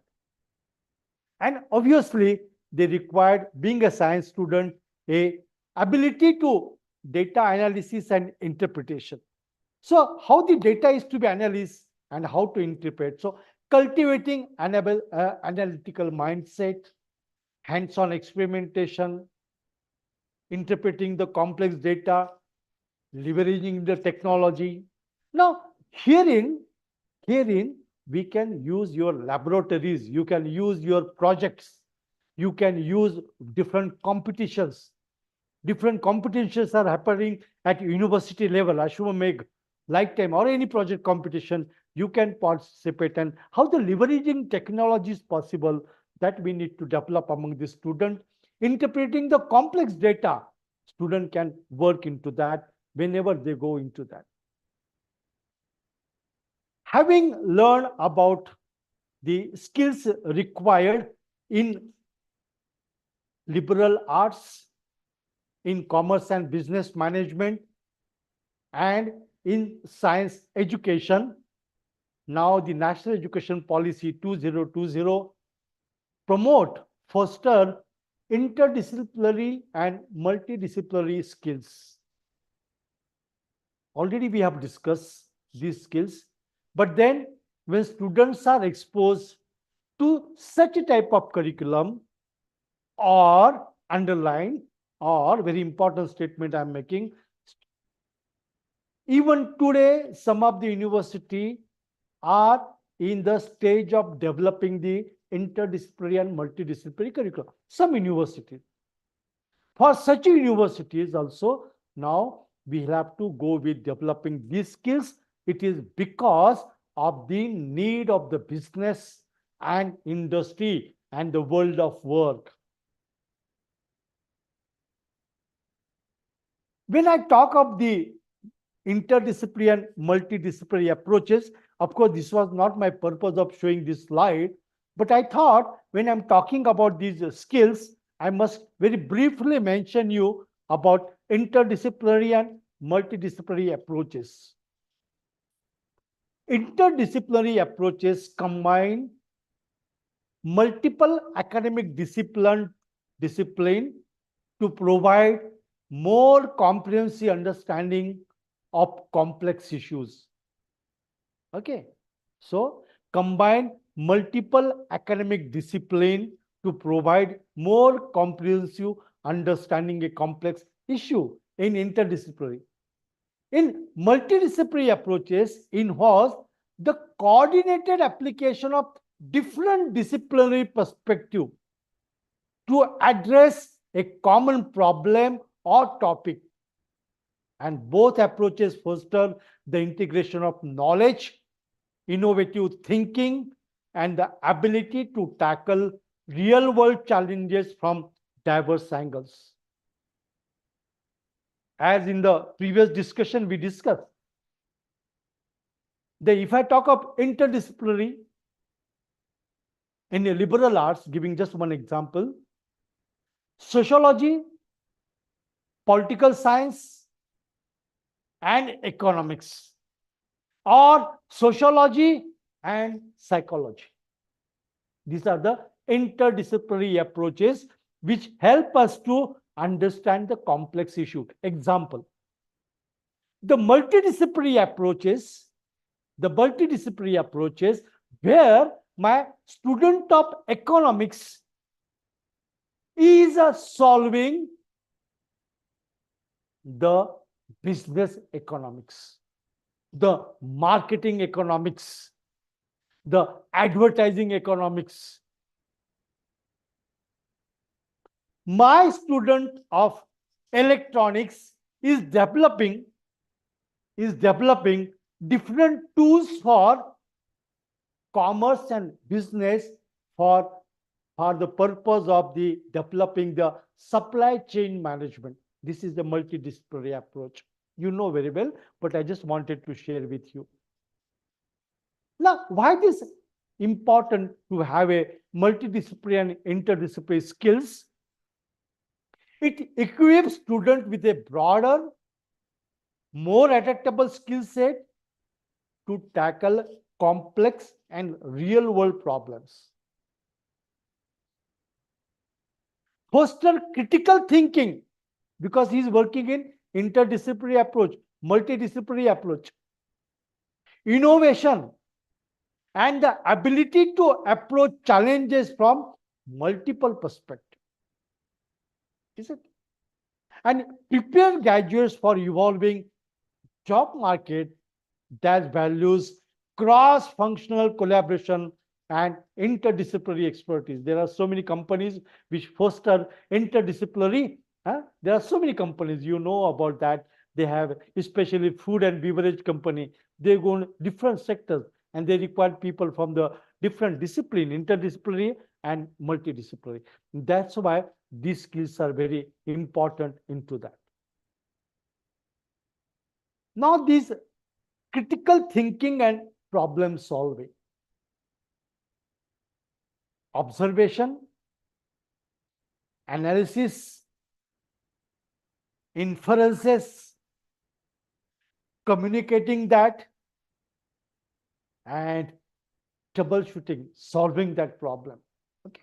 So critical thinking and problem solving, this is one of the essential skills which are required when student is working in the present day business and industry.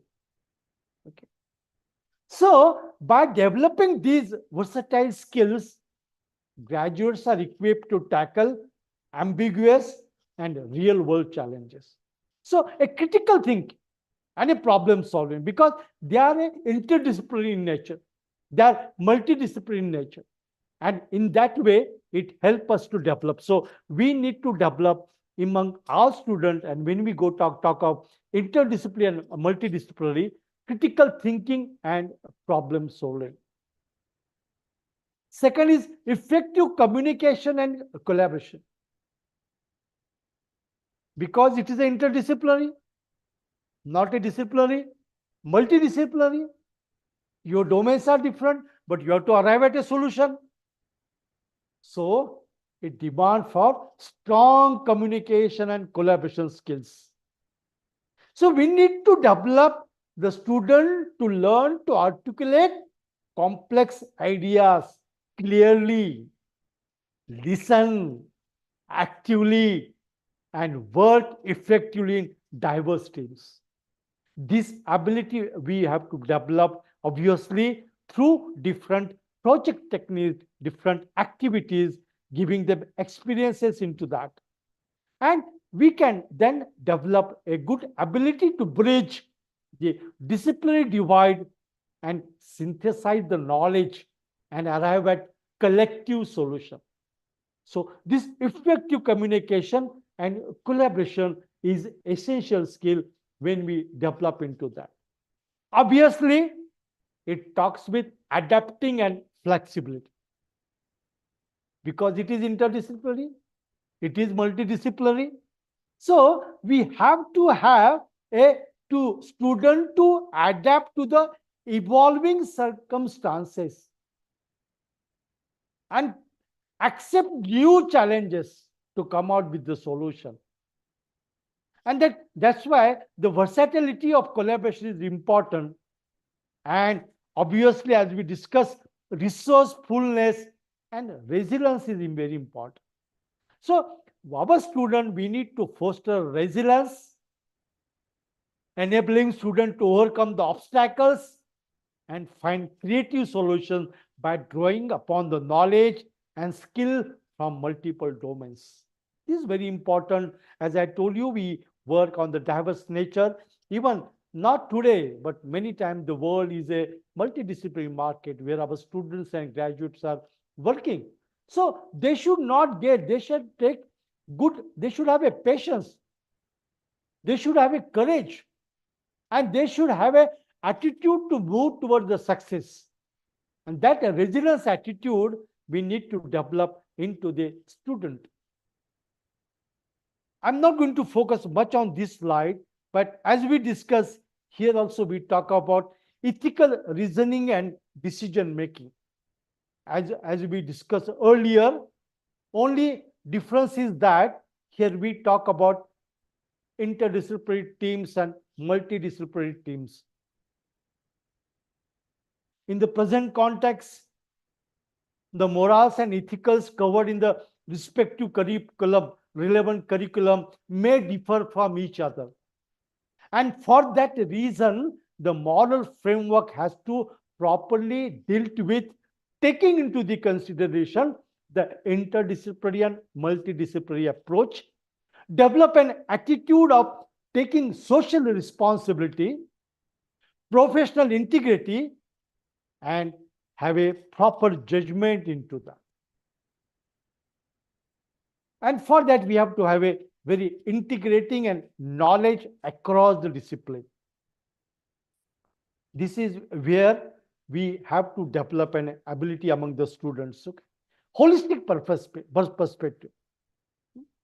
Now, to me, as I said you sometime before, on every statement, on every slide, on other side, being a teacher, I am thinking how you are going to develop a holistic perspective, synthesize insight from multiple fields, which you can do for each subject, for each course, and during the program duration, during the experiential learning, assignment, micro project, major project, workshops, giving them cross-disciplinary models, and going for analyzing the thing in the multidisciplinary ways that we have to develop into the student. And obviously, we have to go with student to develop a evolving job market, which already we discussed in our previous slide also, that cross-functional expertise are required. I have asked students, I'm giving you some different example here. One of the student who has completed MBBS program, now working in public health department Now he has to have cross-functional expertise. A MBBS student working in the public health department with same qualification, or my BSc student working in public health department, or my sociology student working in the public health department. I'm trying to put before you different three situations. And that is the need. I have just given one example to relate this particular slide with real world life example. So we have to prepare student for cross functional expertise, innovative problem solving, lifelong learning mindset, because that will change into that. And obviously we have to go with the interdisciplinary collaborations into that. The next set of skills are digital skills, which are required in higher education. Dear Professor, Dr. Rafe sir asked me to take a break in between 5 minutes, but the topic are so important that linked with each. Without taking your permission, I'm continuing my lecture, okay, and giving time to you. You can take your bio break in between if you wish to have. I will have another 45 minutes presentation, and then we'll have a question answer session.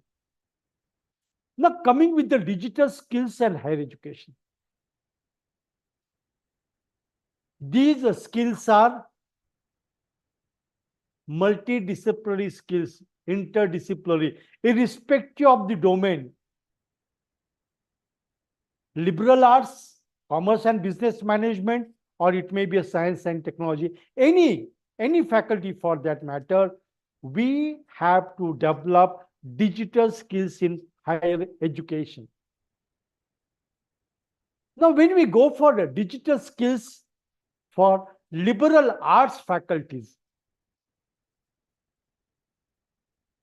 here we want digital research and information literacy skills, so that they can navigate online resources and databases. Okay, our students of liberal arts, of they may be economics, they may be social sciences, they may be psychology students, so they must have a digital, they have to do the digital research and have a information literacy skills, so that they can navigate the online resources. Then fluency in digital writing and multimedia storytelling. See, many of you must have heard of this particular skill on the storytelling. But here we talk about digital writing and multimedia storytelling, so that you can communicate your ideas through various digital mediums. Because liberal art faculty, which works across the field, across different field, that required these digital skills. Then competence in data analysis and visualization. Everyone has to present a quantitative and qualitative information. And for that, we need to develop these digital skills for the liberal art faculty. Of course, as I mentioned you, these are equally required for the rest of the faculties too, but they are specific to the art faculty. And that's why when you are delivering the curriculum, or whenever you are designing the curriculum or planning for students learning some co-curricular or curricular workshops and activity, we have to give emphasis on development of these skills, because they require to work on different ERPs, different softwares. And when they are working on different softwares, they are required to use data analysis and visualization. Sometimes they have to go for a digital research. So all these business, they have to go into that. When we talk about digital skills for business management and commerce student, financial modeling and data analytics softwares, these are required for strategic business decision. So lot of financial modeling softwares are there. They are being taught in undergraduate program in many universities. Your university might be having this type of the softwares. So financial modeling and data analytics softwares must be known to the student, not just known, they must be able to handle, operate these softwares. Okay. Then expertise in digital marketing techniques such as social media management, search engine optimization. In many curriculum, as I mentioned, I have seen in many university curriculum in digital marketing, this type of the courses, this type of the contents are added. But without having that course, a generic course should have the focus on digital marketing, because every commerce and business management student should know, must know the digital marketing techniques and how the social media is managed and how you can make search engine optimization. Of course, many of you must be knowing about search engine optimization. Of course, being in technical aspect, I may not go into the detail of that. And to see fluency in project management and collaboration tool, in coordinate with cross-functional teams and remote work. This is equally applicable to the retail marketing. Whenever we go for retail marketing, supply chain management, logistics, all these, and even whenever you are working on some projects, on some industry, we must have these project management and collaboration tools. So please make it aware that we develop our student in developing these abilities so that student can be more employable in the world of work. To my students of science faculties, obviously, scientific computing and data visualizations. Now, like MATLAB, so many tools are available. They may be in the chemistry, they are in the physics, they are in the biology, where we do lot of optimization, lot of modeling. In mathematics also we have there. So proficiency in the scientific computing and data visualization, so that they can analyze the complex database and communicate the research finding. Rather, I am of the opinion that these tools help our student, our researcher, for making a strategic decision to come out, to arrive at a solution to a problem. Then expertise in lab equipment, automation, and remote experimentation. Now we have a lot of automation in the equipment. Lot of automation has happened.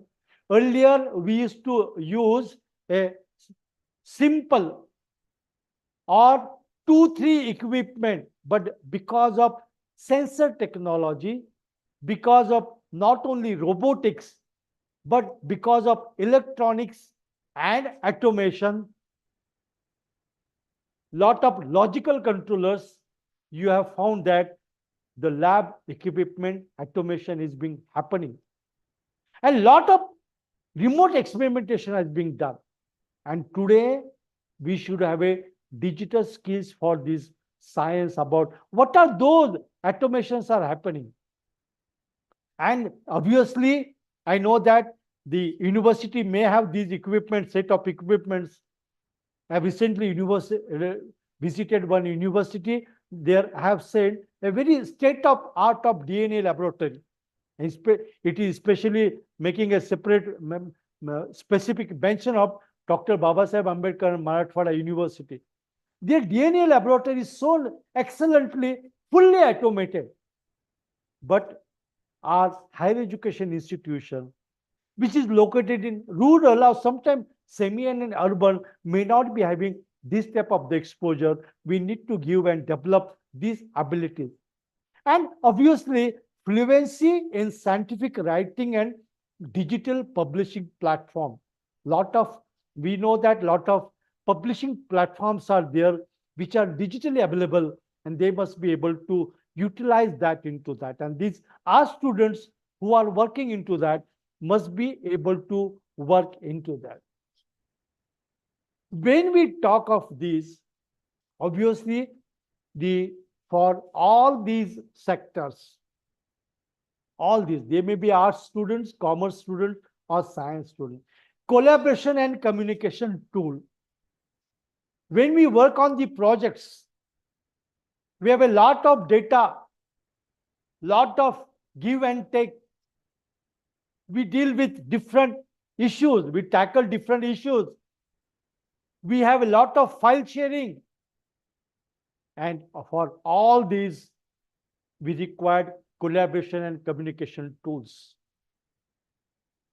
And this specifically I'm writing about not only science student, my commerce and business management, as well as art student, when they are working in a collaborative, because nowadays we just see we have a remote sense and we work with remote application.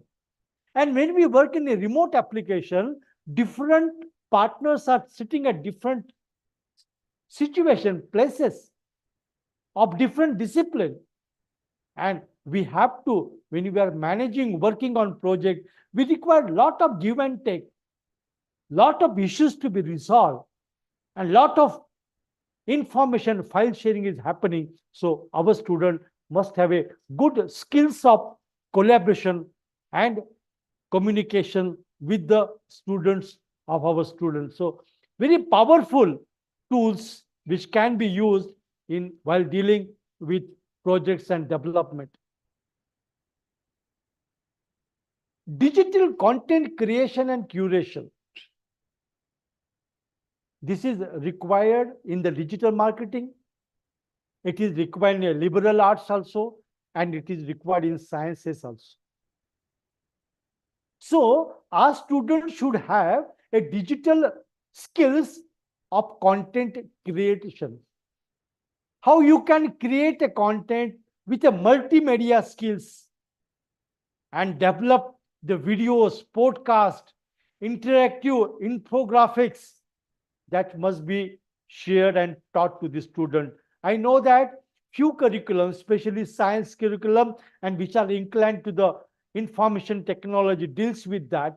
But here we have to focus on all our students, undergraduate students, giving some workshops, some orientation into that. Content curation. To learn, curate digital resources and evaluating online information for credibility and relevance, we must be properly able to organize the content. Huge information resources available. But how do you curate that? How do you utilize that? And how do you make that? That we have to develop. And very nicely, we have to develop an ability of developing digital portfolios. LinkedIn, which I have shared with you earlier, of course, Facebook, Instagram is also there. But then when we talk about digital portfolios, this is something plus delta X, building dynamic digital portfolios. One can showcase creativity, critical thinking, and the potential one has got. Okay.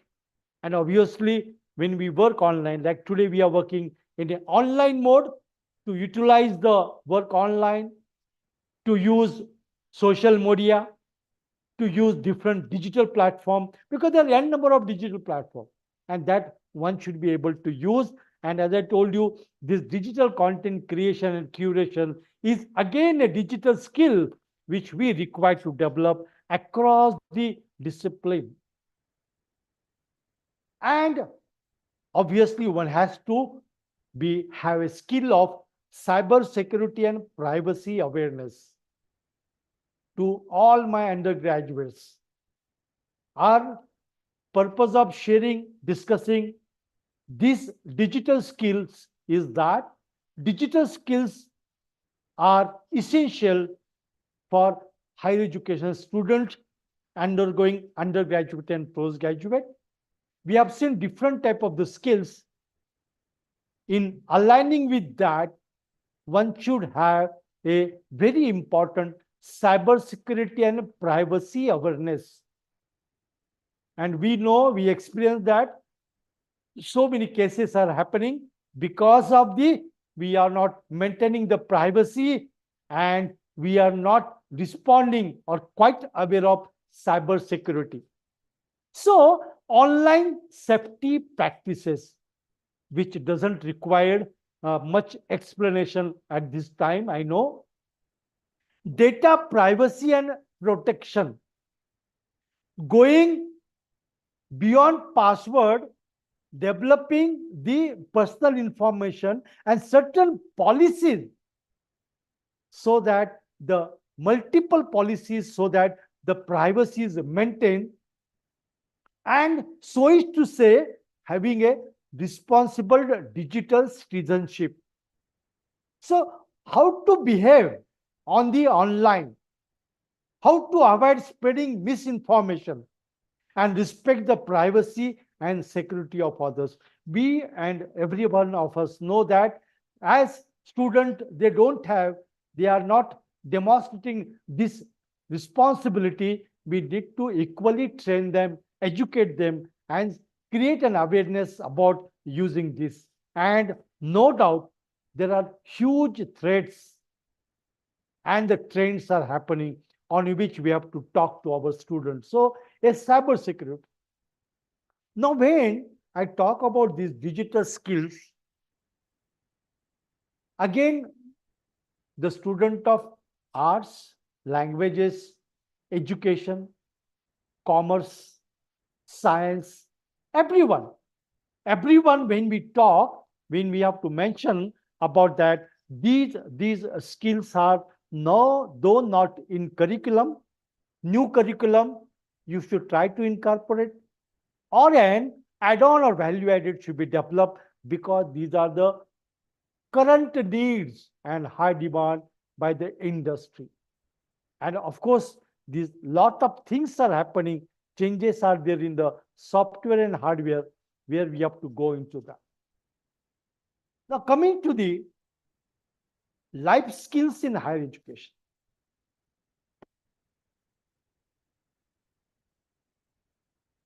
I don't know how many of you has referred to the Bologna process. Bologna process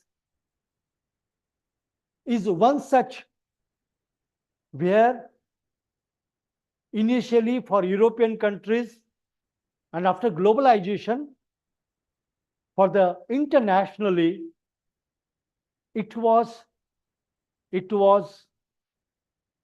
resolved in the conference and in the Bologna process that there should be 4 objectives of higher education. First objective of higher education is preparing for employment. Second objective, to be a positive citizen in the democratic situation. Third objective, personal development, life skills. And fourth objective is development of broad-based and advanced-based knowledge, to which we call as a lifelong learning. But somehow we were, I will not say fully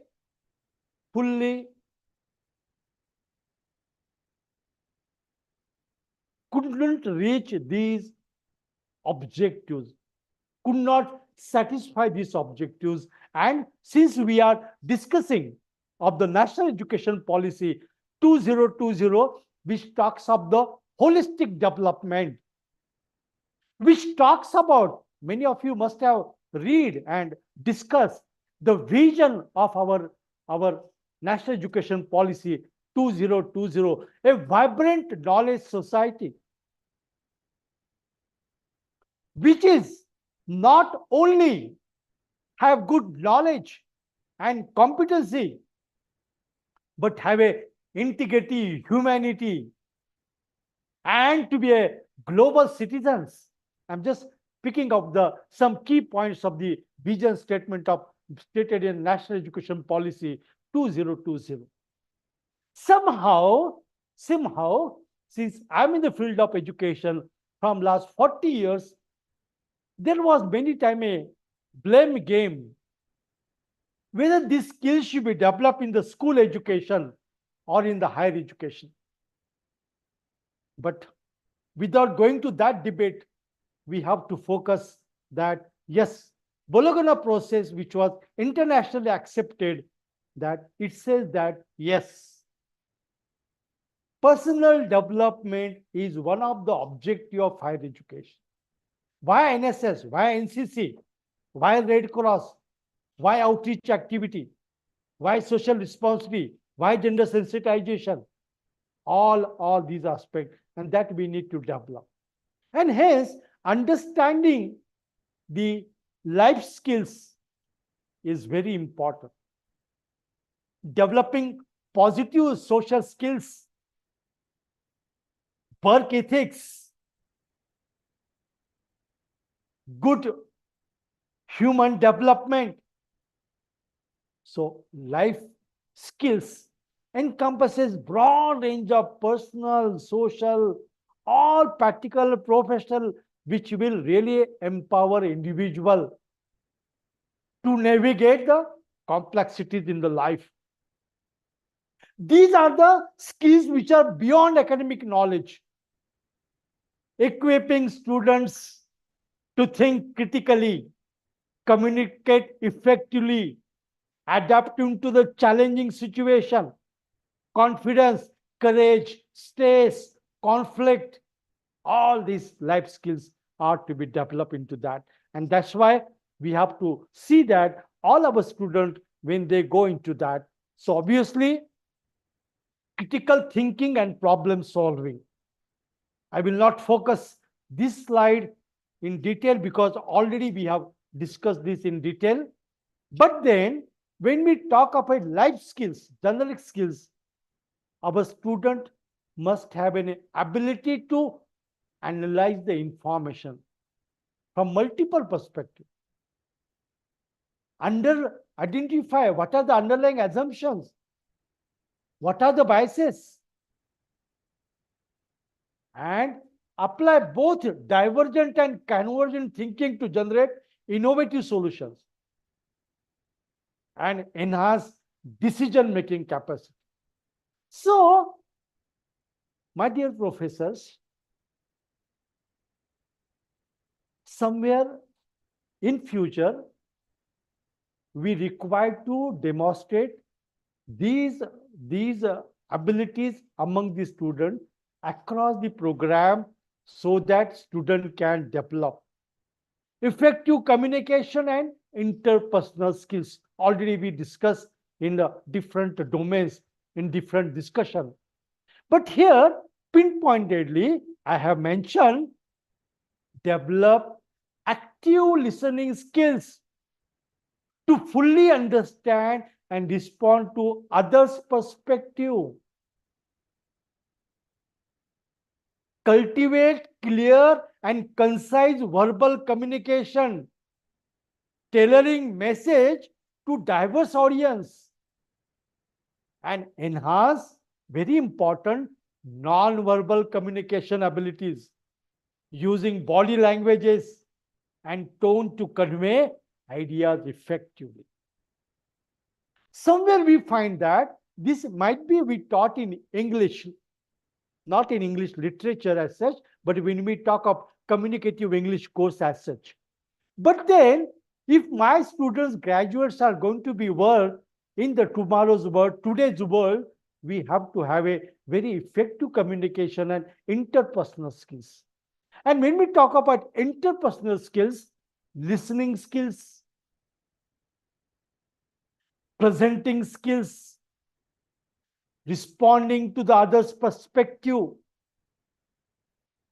tailoring message to the type of audience. This is very important. And not only that, what type of your body language is there that we call the non-verbal, your gestures and postures matter. That we need to learn. And when we do this, then only we can work on to that. Emotional intelligence and self-awareness. We talk, we discuss.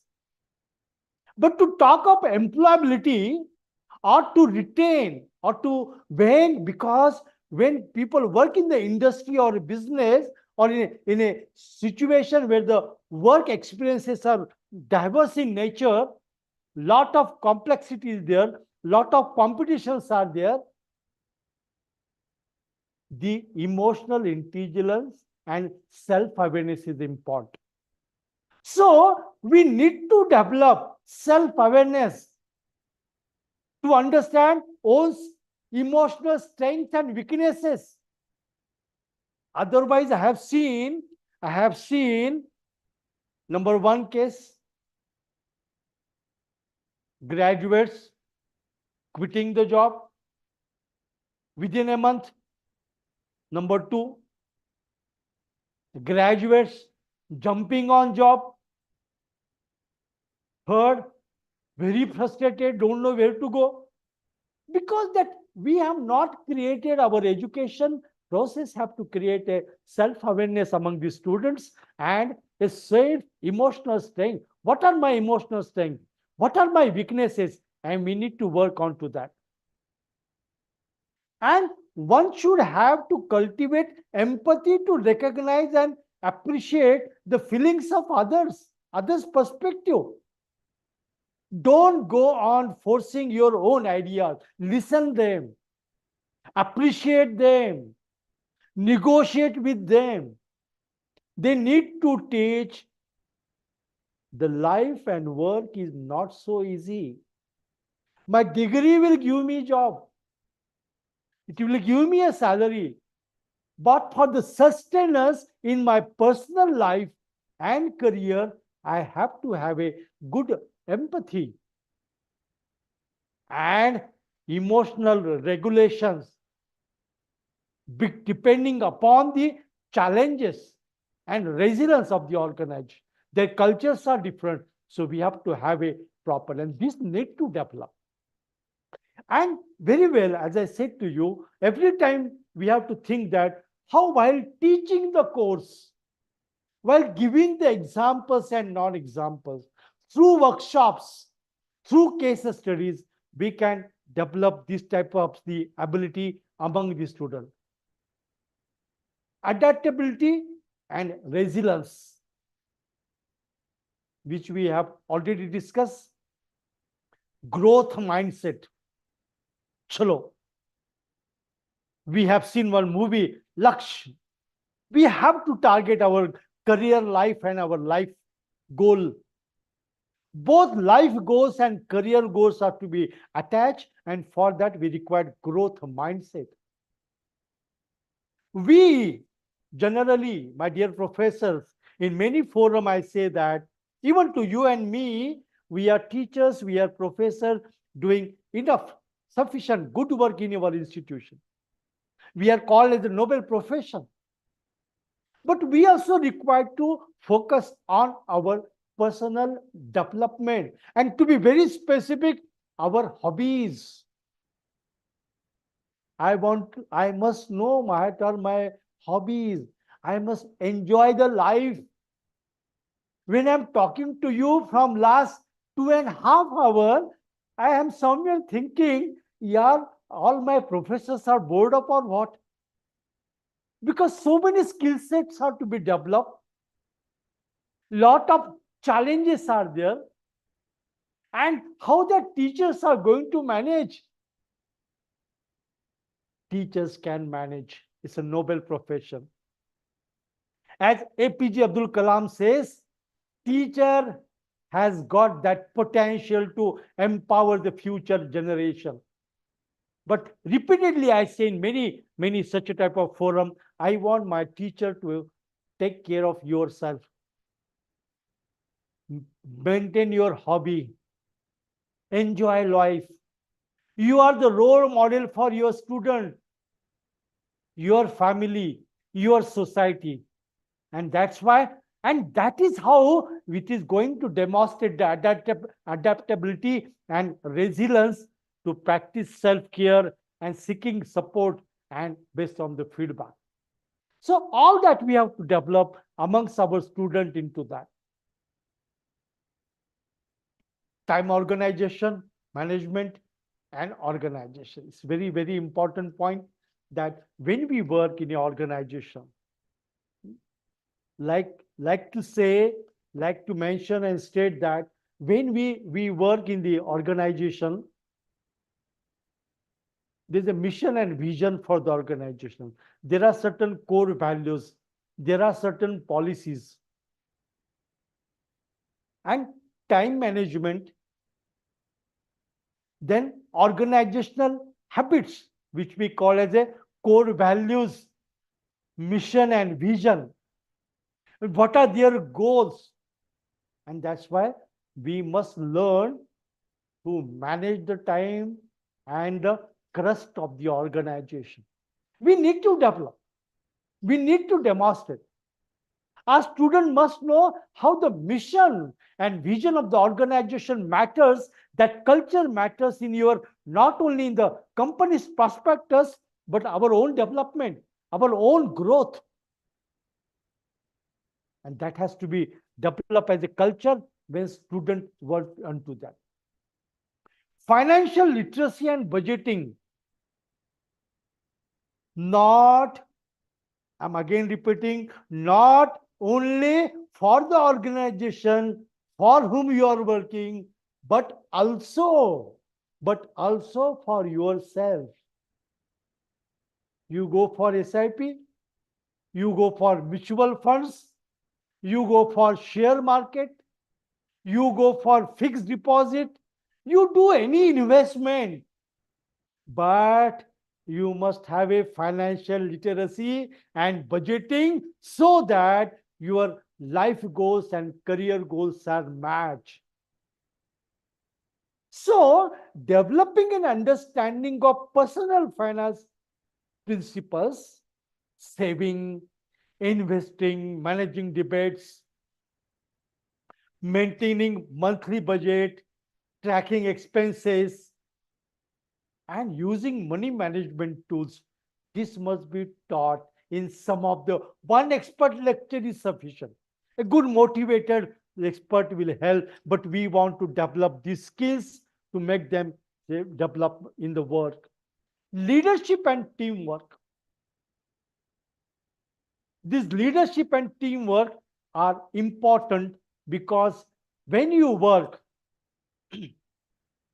I have one philosophy. The title is I and World. Me, I'm always say people that me, I should have my connect with self, my family, second, my society, third, my organization, fourth, my nation, and the world. And when I'm working in this team, the leadership skills to inspire, to motivate and guide. Everyone should have a leadership skills. We must inspire. I have seen people, I'm very sorry to say, they are making some blah blah comments on our own colleagues. They do perform in such a way that it doesn't motivate but demotivate. But leaders are not that.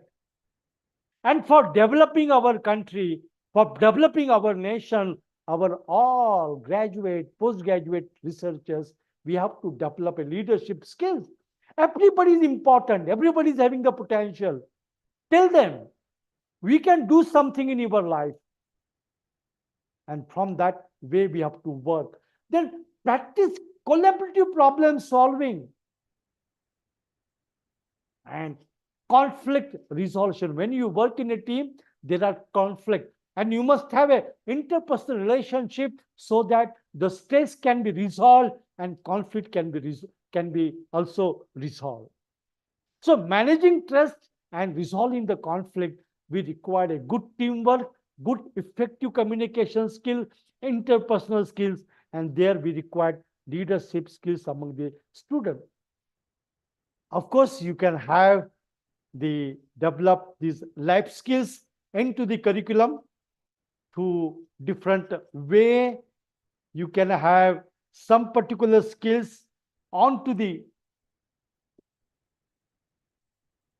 life skill development across discipline, some hands-on project, some experiential learning, some collaborative learning, some personal growth activities, or you can have a good number of expert lectures, as I said something. So you can develop these strategies because it can be imbibed into the curriculum, but it should be properly fusion has to be done in the curriculum at appropriate unit, appropriate subject at appropriate level of the students. The last but one skills which I'm going to share with you is one is design thinking for university student. Again, this design thinking is not only for science and technology students, but all university students, higher education students. We must develop design thinking, and which is a problem solving approach. Some of you might be listening to this word first time, some very few. And for that, this slide, design thinking is user centric, a iterative process for solving complex problem. Design thinking is a user centric, iterative process for solving complex problem. It involves emphasizing with users, defining challenges, ideating solution, prototyping, and testing.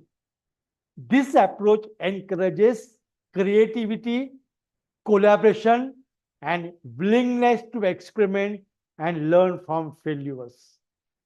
So, as definition says, it is a problem-solving approach which helps learner for finding the challenges, defining or ideating the solution, designing the prototyping, testing, and thereby creative can be properly developed. Very quickly, I'm going to these 3-4 slides. Design thinking in liberal arts education.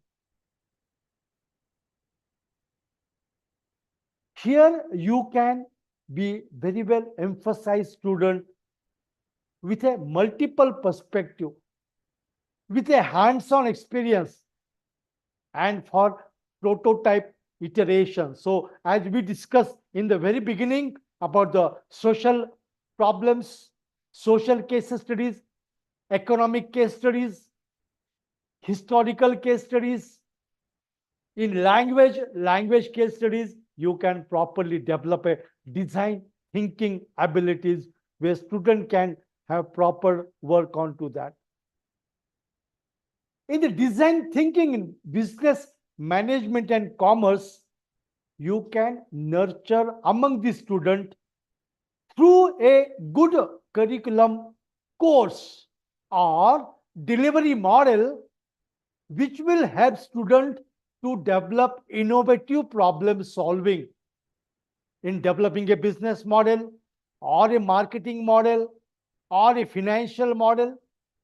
And develop by means the entrepreneurial spirit, collaborative abilities, tolerance, etc., etc. So, in design thinking in a business management and commerce can be done through this global marketplace, giving different case studies and situation into the student. For the science student, obviously, we have to go with a design thinking science student with a frame problems, good problems which will have a good blend of creativity, user-centric approach, and come out with the very innovative solution. I give them some problem, give them some, say for simple example, a student of physics, a student of chemistry can be given a problem of developing a problem solving on the basis of the certain fertilizers, certain insecticides. They can be given a problem on certain epidemiology issues and asked to work on to that. So problem solving can be there. Now, in these strategies for developing a design thinking skill, obviously we have to go for experiential learning. It is not possible, that we can properly use our this strategy in day-to-day matter. We have to go with experiential learning, some hands-on projects to the students, arts, commerce, science applicable to them. We can have interdisciplinary collaborations. We can give exposure to the design experts also in the respective field, and you can also conduct a domain-specific workshop to solve this, develop this design thinking. Because these, I'm appeal every one of you that in your domain, in your faculty, keeping in mind interdisciplinary and multidisciplinary approach, please try to incorporate these things into your program. And of course, in some of the curriculum, we have gone for the interdisciplinary course on design thinking. In some institute, like a project lab, there is a design studio. Somewhere there are design challenge competition. And somewhere one of the elective is offering design thinking. So there is a multiple approach to incorporate design thinking into the curriculum. Okay. But anyhow, we have to develop these collaborative and learning project into that. My last skill set, which I wanted to quickly deal with, AI skills for university graduates. By this time, many of you must be knowing that entire world is bit afraid of can job will be reduced with AI or there will be greater opportunities. The time will tell. If you ask me my opinion, the opportunities are going to increase. So fundamental AI concepts and principle, fundamental. Have a workshop on that. Machine learning, neural networks, and natural language processing. Okay. So let a student, irrespective of their discipline. So what are these machine learning? How the machine learning concept works, and how its applications are there. What is this deep learning architecture to solve the complex problem? And what are the different techniques to understand and generate human language? This fundamental AI concept can be taught. In many curriculum, it has been as an elective is machine learning techniques and applications. I will once again request all of you to have one module on that. Regression and classification. Development, proficiency in building predictive models for numerical and categorical data. It is required in arts, commerce, and sciences. Okay, all. Clustering and dimensionality reduction. Understand how to discover the patterns, train. Okay, by using the machine learning techniques and build personalized recommendation engine for various industries.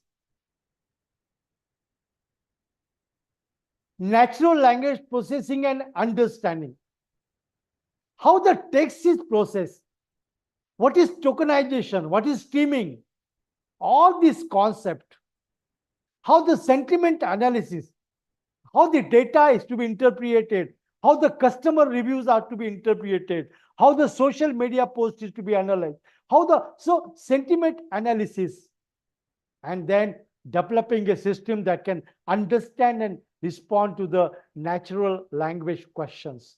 So this type of machine learning which is used in today's world, and for that we require computer vision and image analysis.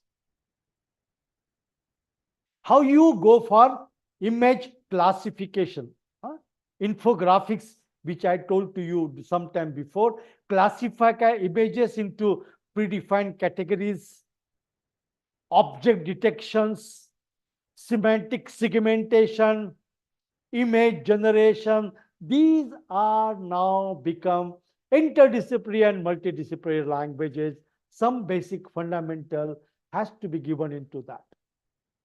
And as I said sometime before to you, support to you, the robotics and automation. I mentioned you that in arts, commerce, science, everywhere, now we have to work in the world of automation. So a knowledge of sensors, control system, motion planning, computer vision, they because students are going to work, though my students of arts and commerce, and even for that matter, some science students are going to work in a different work environment, different type of business and industry. This basic knowledge must be known to them, and to understand data analytics and visualization. How the data processing happens, how the data is to prepare, how the cleaning of data is there, how to explore data analysis, how to develop insight into that, then how to make certain decision, predictive modeling, making decision out of that, and properly communicate those findings, data visualization. A very simple word I'm sharing with you, thinking that majority of the professor from multidiscipline. So this basic fundamental must be known to the student when they are working into that. And nevertheless, we have to talk about the ethical consideration in artificial intelligence. Bias and fairness, privacy and security, transparency and accountability, and social impact. Because the broader social implication of AI and its potential to affect employment, inequality, and human well-being. So we have to ensure that the AI system do not perpetuate societal bias, discriminate unfairly, because in future artificial intelligence is going to be there very nice. And of course, as how obviously you will ask me, sir, how we can integrate this skill-based learning into a curriculum. Okay, either it's a digital skills, it may be AI skills, it may be a design skills, any type of the skills which were discussed. So we can have a experiential learning. I'm telling you, you can have a mega approach or a strategy, experiential learning, incorporating real world projects, internships, and field experience. Interdisciplinary approach, fostering cross collaboration between different fields. I'm not talking about only AI. I'm talking about life skills, design skills, domain specific skills, and also interdisciplinary, multidisciplinary skill. And very important, as I mentioned you before also, faculty development, equipment, education with the tools and resources to effectively teach practical skills. I mentioned you very time before. And Malviya Mission Teacher Training Program is one of the part to sensitize us so that in future, as an institute or as a university, we go for integrated into that. So friends, the future of higher education is prioritizing the skill development, which are employer demand, which is increase focus on application skills and practical experiences. Evolving job market, rise of AI, automation, and new technology transforming the industry, even social media, retail marketing, tourism, and whatnot. GPS, when you talk about geography, lot of automation has happened. And students' expectation, desire for education that directly translate to career success. Many times, students do not find, they do not know the future. It's our duty to create that future and to remain relevant and prepare students for the future.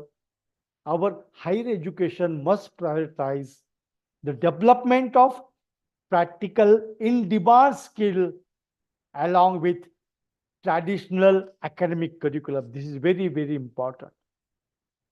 As I said you before in the beginning, I have taken the references or NEP 2020 document of Ministry of Education, Government of India. I have taken the India Labour Report 2024. I want you to read this. I have referred to 2-3 papers on skill development. I have focused on UNESCO's very important document, The Future of Higher Education, Skills for the World of Tomorrow, UNESCO Sustainable Development Goal 4. And since I'm talking to you, I have used this content. I used National Education Policy and my own book of outcome-based education theory and practice, and I have used the artificial intelligence in the development of PowerPoint presentation, which I am shown to you. This is my book, Outcome-Based Education Theory and Practice, which I have developed for higher education. So friends, this all which I wanted to share with you today. I really thank you for you. I'm sorry I could not stop in between, though the organizers, coordinators have given me a flexibility to take a break of 5 minutes in between. But I thought my meeting first time to my hundreds of faculty from different corners of the country and talking on a significant topic.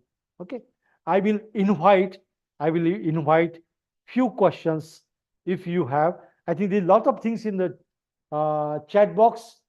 Okay, no question. Acha, book name I have given. Okay, fine. So friends, this is all.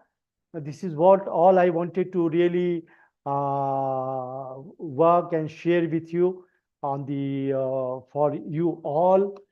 And this is the Malviya Mission Statement Mission Teacher Training Program. It's just a beginning. It is just in a beginning, and we all the time we have to go for the understanding the new techniques and new technology, and we have to develop. Since, as I told you, I'm working from last 40 years in the field of education, in higher education, pan India, working for different institutions and university. I really find that this skill development is very important. I'm really wholeheartedly thank you all professors who are joined for today's program. I thank you so much to my friend Dr. Rafe, who invited me to this program, and the director, Dr. Patil sir, HRDC, Dr. Babasaheb Ambedkar Marathwada University, for inviting me to deliver a talk. So thank you one and all. Over to you if you have a couple of questions. You can put in the message box. I will quickly go, or even If you have something to ask, you can ask in the chat box also.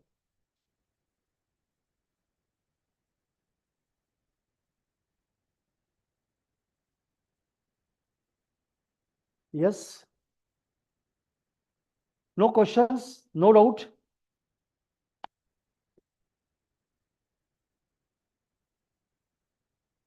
If no question, no doubt.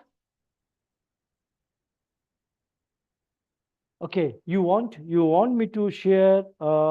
Somebody asked me to share my last slide, which is about my book. Okay, I'll just try to go to that particular slide. Give me 1 minute.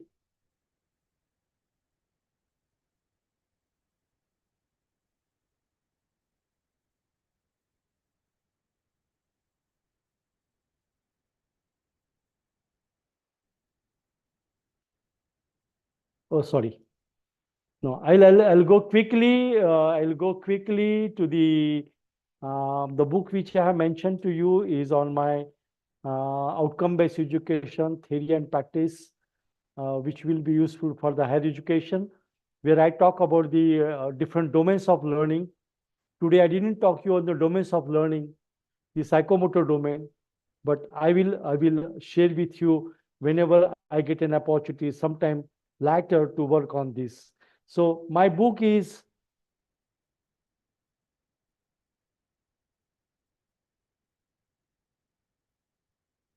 oh, sorry, I'm taking you a lot of time. Quickly go. Yeah, this is my book, Outcome-Based Education, Theory and Practice. This is the book which talks not only about the skills, it talks about the what skills we need to develop among the student, total competencies, and the focus is on outcomes. And these outcomes are focused on the world of work. Whatever world of work has got that we need to focus on to that. So, friends, thank you once again, and thank you to you for these. And someone has asked me to please share the slides. Surely, I will share my slides with Dr. Rafe sir, and he will then pass on these to you. They may be in different mode, but definitely I will more these share with you. Thank you once again to one and all. I hope the session was useful to you. Thank you. Bye bye. With the permission from the manager, these organizers, may I take a leave?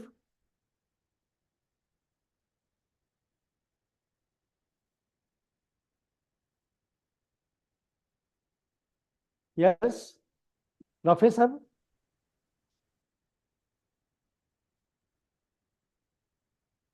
Okay, friends, let's stop and let us try to meet in future. And I wish you all the best. Thank you so much.